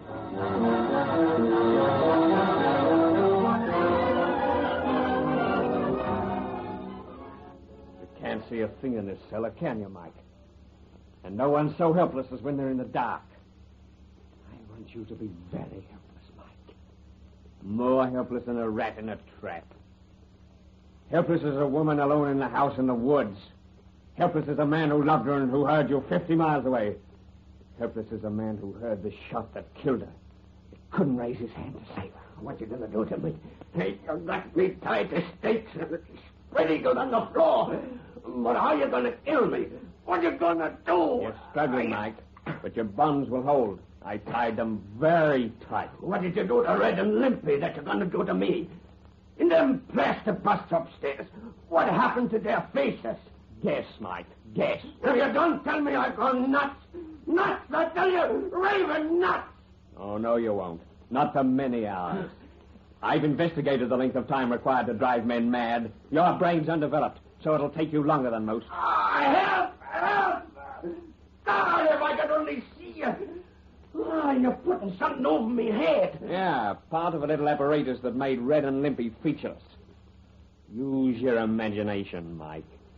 You may guess how it's done. Oh, God. Oh, God, why don't you curse at me, beat me, kick me, do something I can understand? What are you going to do to me when you leave me? How am I going to die? When I reach the top of these stairs, you'll know. When I open the secret panel, it will soon be the door of your tomb. Then you'll have a moment's light. Just enough for a quick, short glimpse around you. Two skeletons beside me. The bones of Red and Limpy. What else do you see? There's a cage coming over my head. A cage like a rat trap. Oh, I see the rat trap. A rat is in it. A rat is in the cage with me. And soon he'll be crawling over my head and biting. That's what happened to the other faces. A rat. No. Don't leave me in the dark waiting helpless, guessing when that rat's going to start a bite. That's your punishment, Mike. Goodbye.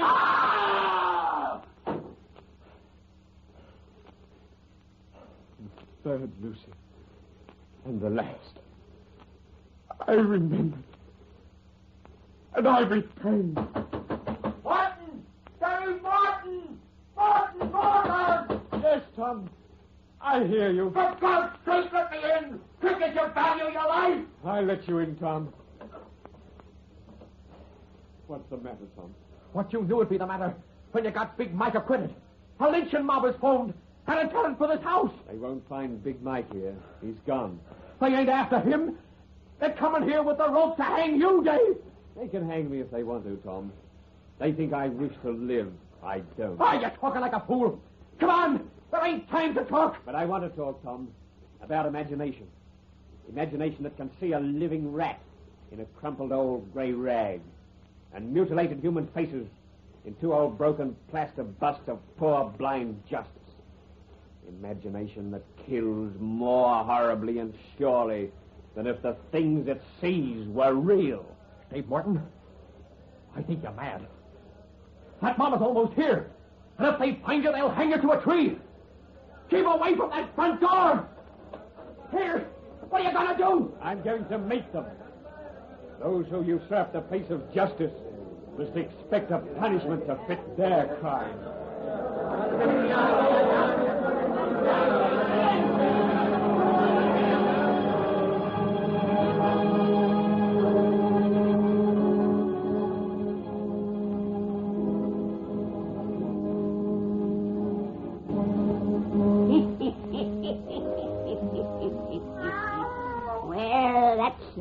of that, Satan.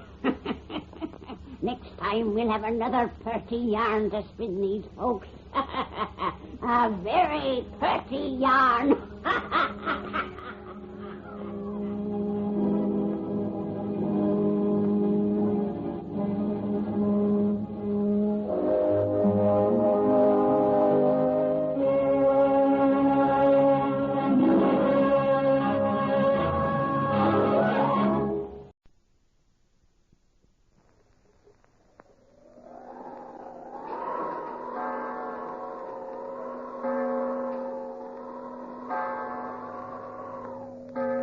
The Witch's Tale.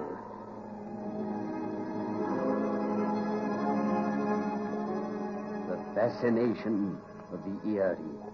Weird, blood-chilling tales told by old Nancy, the witch of Salem, and Satan, her wise black cat. They are waiting for you. Now.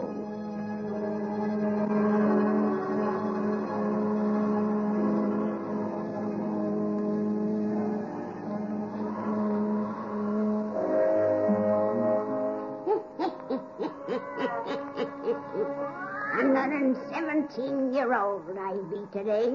Yes, sir, 117-year-old. Well, Satan, let's get down to our yarn spinning. Come on, now, douse out them lights so we'll have it nice and dark. And draw it up to the fire so that you can gaze into the embers. You'll need a fire to warm your blood as you listen to this purty tale. You'll gaze into the embers deep, and soon you'll see a big railway depot in the town of London, England. You hear them funny little engines the English people got? Soon you'll see a funny little coach, like the ones they pulls behind them, and soon you'll hear our yarn about the puzzle. The puzzle!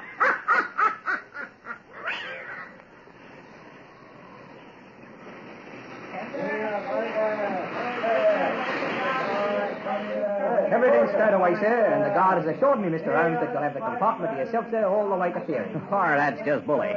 This chauffeur of yours is a born fixer, Cecil. Yes. You know, since I first came to England, I've learned to appreciate the privacy of your railway compartment system. And today, I take it, you're especially appreciative. The chap who's on his way to meet the parents of his prospective bride for the first time will want privacy for the examination of his conscience.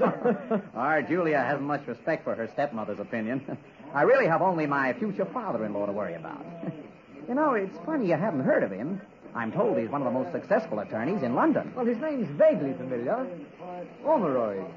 Ormeroyd? Yeah, Theodore Ormeroyd. Firm of Ormeroyd and Hardy. Is there any other claim to fame? Well, Julia tells me he's a puzzle expert. Puzzle expert? Yeah, you know, puzzles are his hobby. Oh, you mean he solves those crossword thingamabobs and plays with those wire and steel, what do you call them, huh? Yeah, that's it. My word. Well, let's be walking towards the train, Cecil. Very well. Lead the way, Collins. Yes, sir. I'm dashed sorry you won't stand for the next train, Willis. We've only had these few minutes together since you arrived from Dover. Oh, I can't stay over. It was awfully good of you to meet me here for this brief get-together. Oh, I had to hear more of the wonderful girl you've been writing me about. You met her in France. Yeah. Oh, deucedly romantic. You from USA and she from England go to France to find each other. Well, the poet says, two shall be born a whole wide world apart. Oh, the man is in love. He's even quoting poetry. Yeah, I guess I have got it pretty badly. Well, here's the train. Nearly ready to start. I'm very anxious to rejoin her. Why did she leave Paris just ahead of you? Our stupid conventions.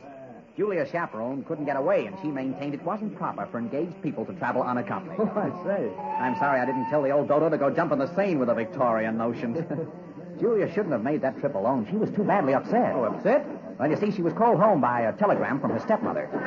It was one of those vaguely worded, "Your presence is required immediately" messages. Makes you imagine all sorts of calamities. Well, Julia decided something had happened to her father. She's very devoted to him. Well, to ease her mind, I called her home by long distance and was told there was no illness there or accident or death. They just wouldn't explain the reason for her summons, though.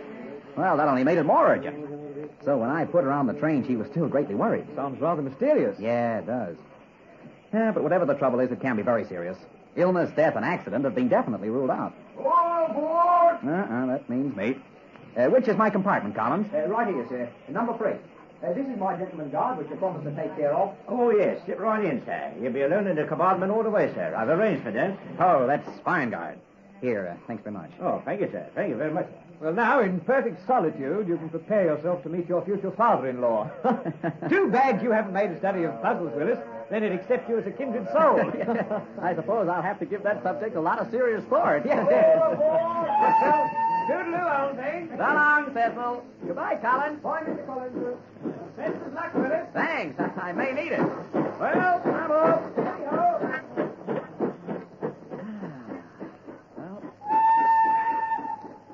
A nice young chap, your friend. What? Oh, I beg your pardon. But where... You weren't in this compartment a moment ago. How did you... A puzzle, isn't it? You really must give serious thought to the subject of puzzles, Mr. Holmes. You know my name? Very well. Now, permit me to tell you mine. I am Theodore Omeroy. You're Julia's father? Yes. Oh, of course. Now I recognize you from the photographs. Oh, this is a pleasure, sir. Excuse me if I don't shake hands. I've recently met with a serious injury. An injury? A rather painful one. Although, as you see, I wear no bandages. Was it merely your hand that was injured, sir? You're very pale, as though you had experienced a serious illness. You have been ill. Oh, that's the reason Mrs. Omeroyd sent that telegram to Julia. It was because of me that telegram was sent. But let's not talk about that now, if you don't mind. I prefer a more pleasant subject. I'm very glad to know you, my boy. And I to know you, sir. But how did you know me? That's an easy puzzle to solve. According to my daughter's letters, there can be but one Willis Holmes. Well, I hope I can convince you of that, sir. But the guard said I was to be alone in this compartment. And when he closed the door, I was alone. How on earth did you... I came aboard from the other side. The other side? Yes. You see how simple puzzles are when one is told the answers.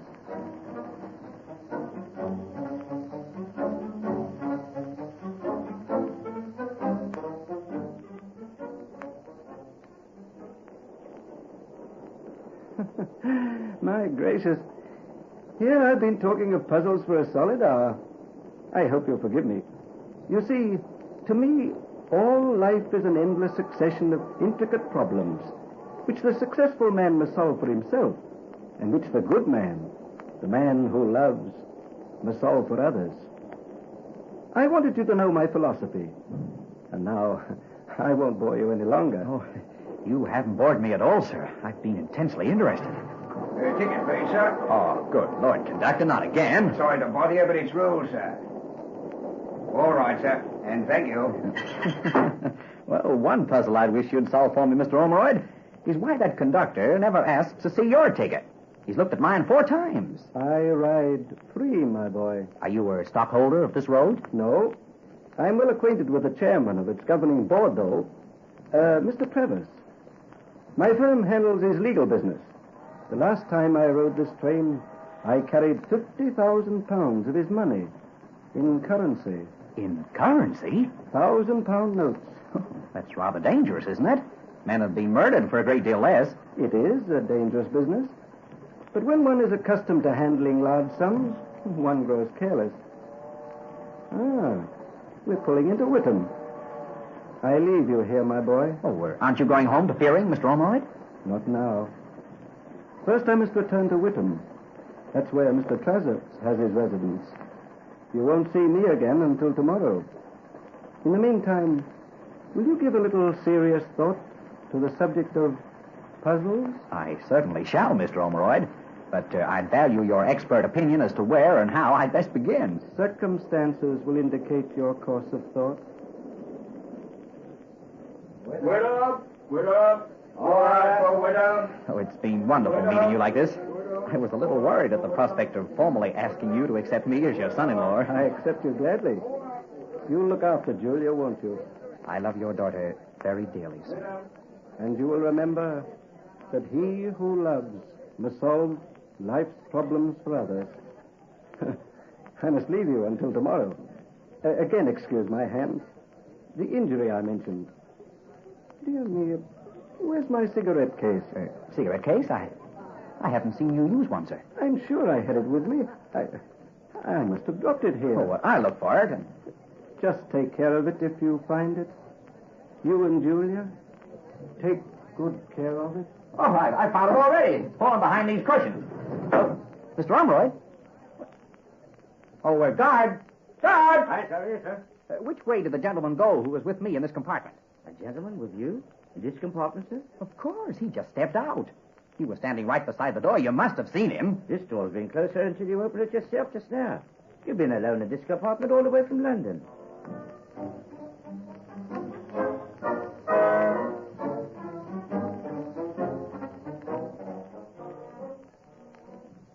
The gentleman we've been expecting has arrived, Mrs. Ormeroyd. Mr. Willis Holmes. Show him in, Barker, and then inform Miss Julia that he's here. I'll fetch Julia, if you wish, Mrs. Ormeroyd. Well, perhaps you'd better, Mr. Thomas. You're going to let Julia tell the young man our bad news? Naturally. He's her affianced husband at present. You think he'll break the engagement when he learns? Well, then what would you do if you were in his place, Mr. Hardy? Mr. Willis Holmes. Oh, well, come in, Mr. Holmes. Julia will be here directly. I am Mrs. Ormeroyd. Oh, this is a great pleasure, Mrs. Ormeroyd. Julia has told me so many things about you, I feel I already know you. I'll wager she never told you many nice things about me. Agatha, control yourself. Really, Allow me to present these gentlemen, Mr. Hardy and Mr. Holmes. How do you do, young man? Mr. Hardy, you're Mr. Ormeroyd's partner, I imagine. I'm a junior member of Ormeroyd and Hardy. And this is Mr. Justice Rowley, Mr. Holmes. How do you do, Justice Rowley? Justice is a difficult title, isn't it? In America, I believe you would call me judge, although I'm merely a provincial justice of the peace. Julia will be down directly, Mrs. Ormeroyd. Oh, excuse me. Oh, this is Mr. Toms, Mr. Holmes. How do you do? Pleasure, old chap. Charms, all that, you know. Mr. Toms is my husband's personal secretary. Won't you all sit down? Oh, thank you. Mr. Holmes looks rather uncomfortable. I don't imagine he expected to encounter such a large gathering. Of course he's uncomfortable. Poor chap. Comes to pay a visit to Miss Ormeroyd's family and finds the house party in full swing about the place. House party? Huh. Agatha, you must control yourself. I don't understand. Well, there's nothing you need to understand, old man. Not now. I'm told you're an American. How do you like England? I have learned to like it very much, Mr. Toms, with some exceptions. Oh, what are they? Well, one is the type of guard employed on your railway train. You don't approve of our railway guards? Well, I've just had a very ridiculous experience with one. A chap either afflicted with blindness or a very faulty sense of humor. It's a rather silly story, but if you care to hear it, Willis! Julia. Oh, Willis, I'm so glad you're here. So glad. Darling, what's the matter? Julia, control yourself. Things are already bad enough, Julia. If you wish to tell him now of our disgrace, at least wait until I can leave the room. Disgrace? What do you mean?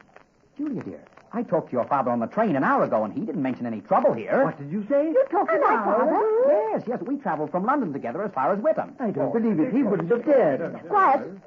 Willis, you're sure it was my father? Of course I am. Why, he... Did he say where he was going when he left you?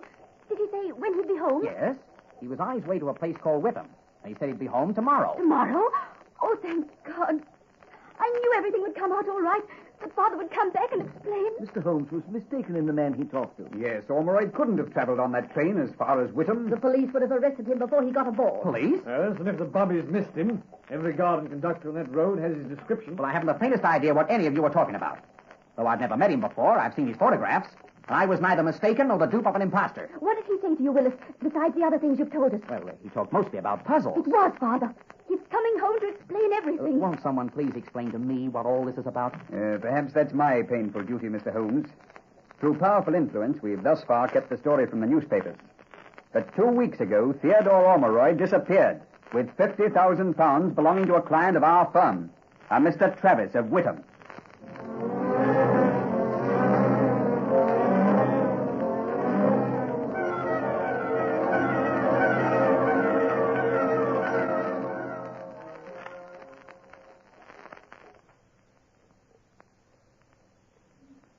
As no indication has been found that Mr. Ormeroyd met with accident or foul play, well, the inference is obvious. And he left me, his wife, to face the scandal. Travis is the man he was on his way to see today. You have been imposed upon. No, it was Father. I know he talked with Father. So do I. And I hardly think, Justice Rowley, that a practical joker would have possessed this cigarette case with Mr. Ormeroyd's monogram upon it. Father! It's Ormeroyd's.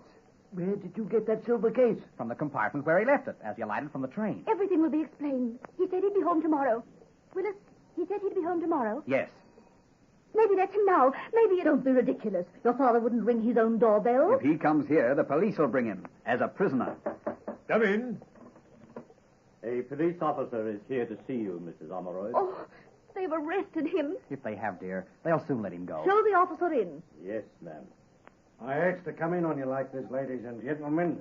And Mr. Justice Rowley. What is it, man? Speak up. It's bad news, sir. The constables at Whittam have found Mr. Ormeroyd, sir. They've arrested him? No, ma'am. They found him dead. Dead?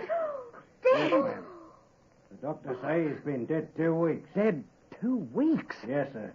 They'll bring his body home first thing tomorrow. His body home tomorrow? Merciful God! What was it that rode with me in that compartment?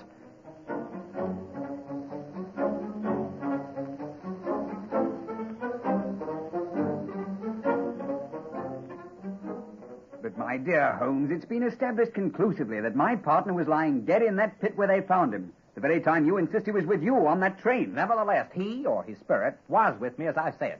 Oh, I know it sounds mad, impossible.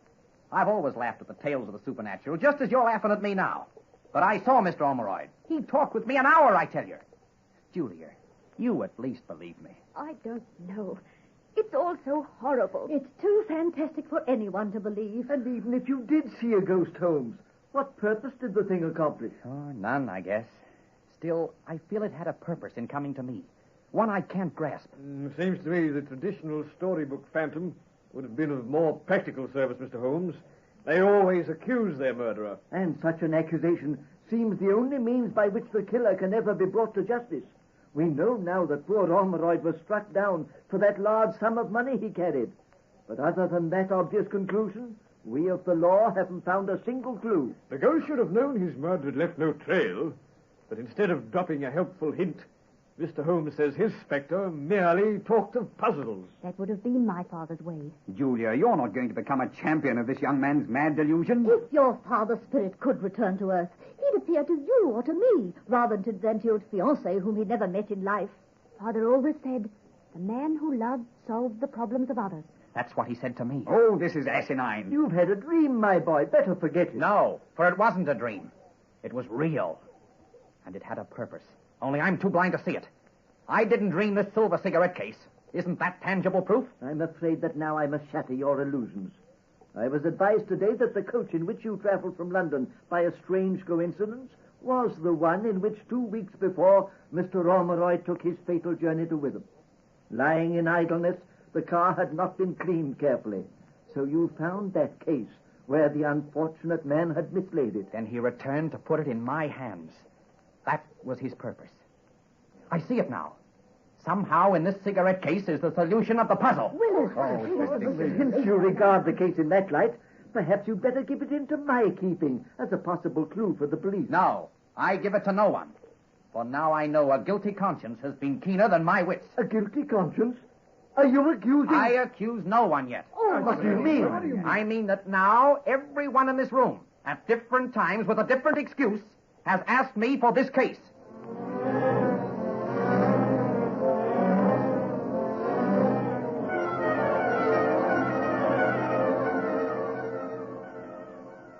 Let me close this door, Julia. We can then talk in private. Willis, what did you mean by the insinuation you made a moment ago? Exactly what I said. That perhaps a guilty conscience has been keener than my wits. The killer of your father wants this cigarette case because he has some reason to be afraid of it. Your father's partner, Hardy, came to me 2 days ago and requested it as a keepsake. The day before that, Tom's made the same request. Yesterday, your stepmother asked for it, and now Rowley would like to have it. Fortunately, some instinct made me refuse to give it up, even before I guessed it was the solution of my ghastly puzzle. Oh, but your suspicions are terrible.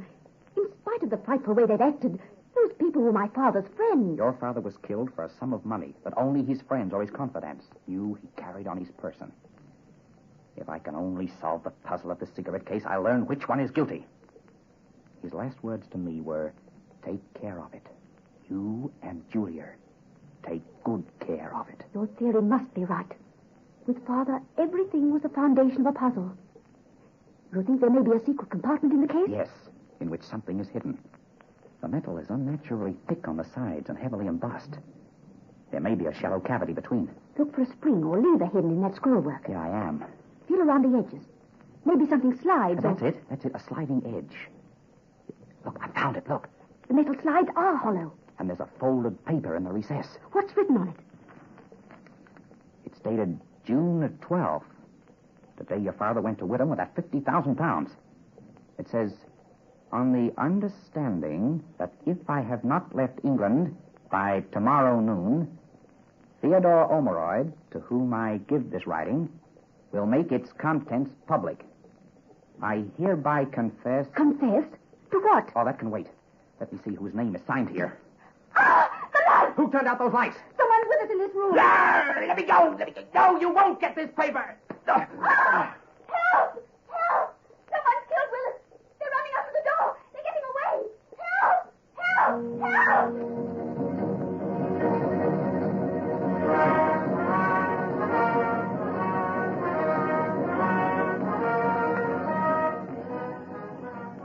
Oh, Willis. Is he going to be all right? Of course, he's coming to now. Nothing wrong with a bump on the head. What happened in this room before you screamed, Julia? Yes, for heaven's sake, what happened? One of you know what happened as well as I do. For one of you came in that door while our backs were turned. One of you turned out these lights.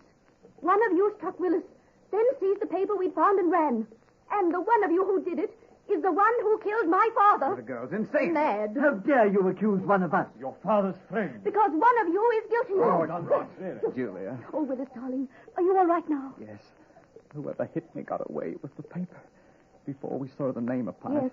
they got away. I failed your father. Where you failed, I may succeed. If my father came to you, perhaps he'll come again to me. What are you doing, Julia? I have locked the one door leading from this room. Why? What have you done? She's turned off the lights. Stop that! Turn on those lights. Oh, I say, you're going too far. No. Only one of you need fear the dark in this locked room. But if my prayer is answered, that one must face the man he killed. Oh, Lord, I pray thee, send my father from the dead to bring justice. Open the door. Turn on these lights. Are you afraid? No, I didn't kill him. Father, come to me from the grave. This nonsense has gone far enough. Are you afraid? I have no cause to be afraid. Lord, send my father here to bring justice. Oh, I'm not going to be made a fool of by a sick-brained girl. Think what you like. I'm going to leave this room. Yes, we'll all leave. Open that door. Come on, quickly. Oh, turn off the light. Stay where you are. That voice. Mr. Omeroyd. Theodore. Good heavens. Father, God has let you answer. Some puzzles are too difficult for men to solve alone. Let me out of this room. Oh, don't be afraid. That's not Ormerod's voice. You see, Holmes and the girl are playing a trick upon us in the darkness. No. There's something awful here. A hazy light is growing in this room. Omeroyd's face is taking shape there. Keep him away. Keep him away. You help us with our puzzle, Rowley. I'll do anything you say. Only don't come near me with your cold, dead hands. Keep away. I'll tell them. I'll confess. But keep away. You! Yes, I killed him. Tell them why. He learned I'd taken bribes. He made me sign a confession that would send me to prison if I stayed in England. I waited for him on the road to Frabbit's house. I didn't know about the money he had with him. All I wanted was the paper that I didn't find. The paper in that cigarette case that I never found until tonight. Here it is. Use it to send me to the gallows. But don't come near me with your cold, dead hands. Don't come near me with your cold, dead hands. I have the paper. His confession. You and Tom's hold on to him. I'll phone for the police. Oh, I won't try to get away. There's no escape from the dead. The dead. Father! Willis, his form is fading. Goodbye, Julia. My task is over. We will not meet here again. Father! Julia, dear. Take care of her, my boy.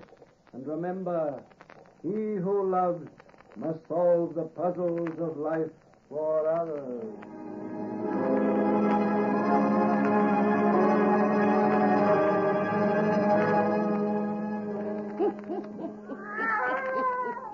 Well, that's the end of that scene.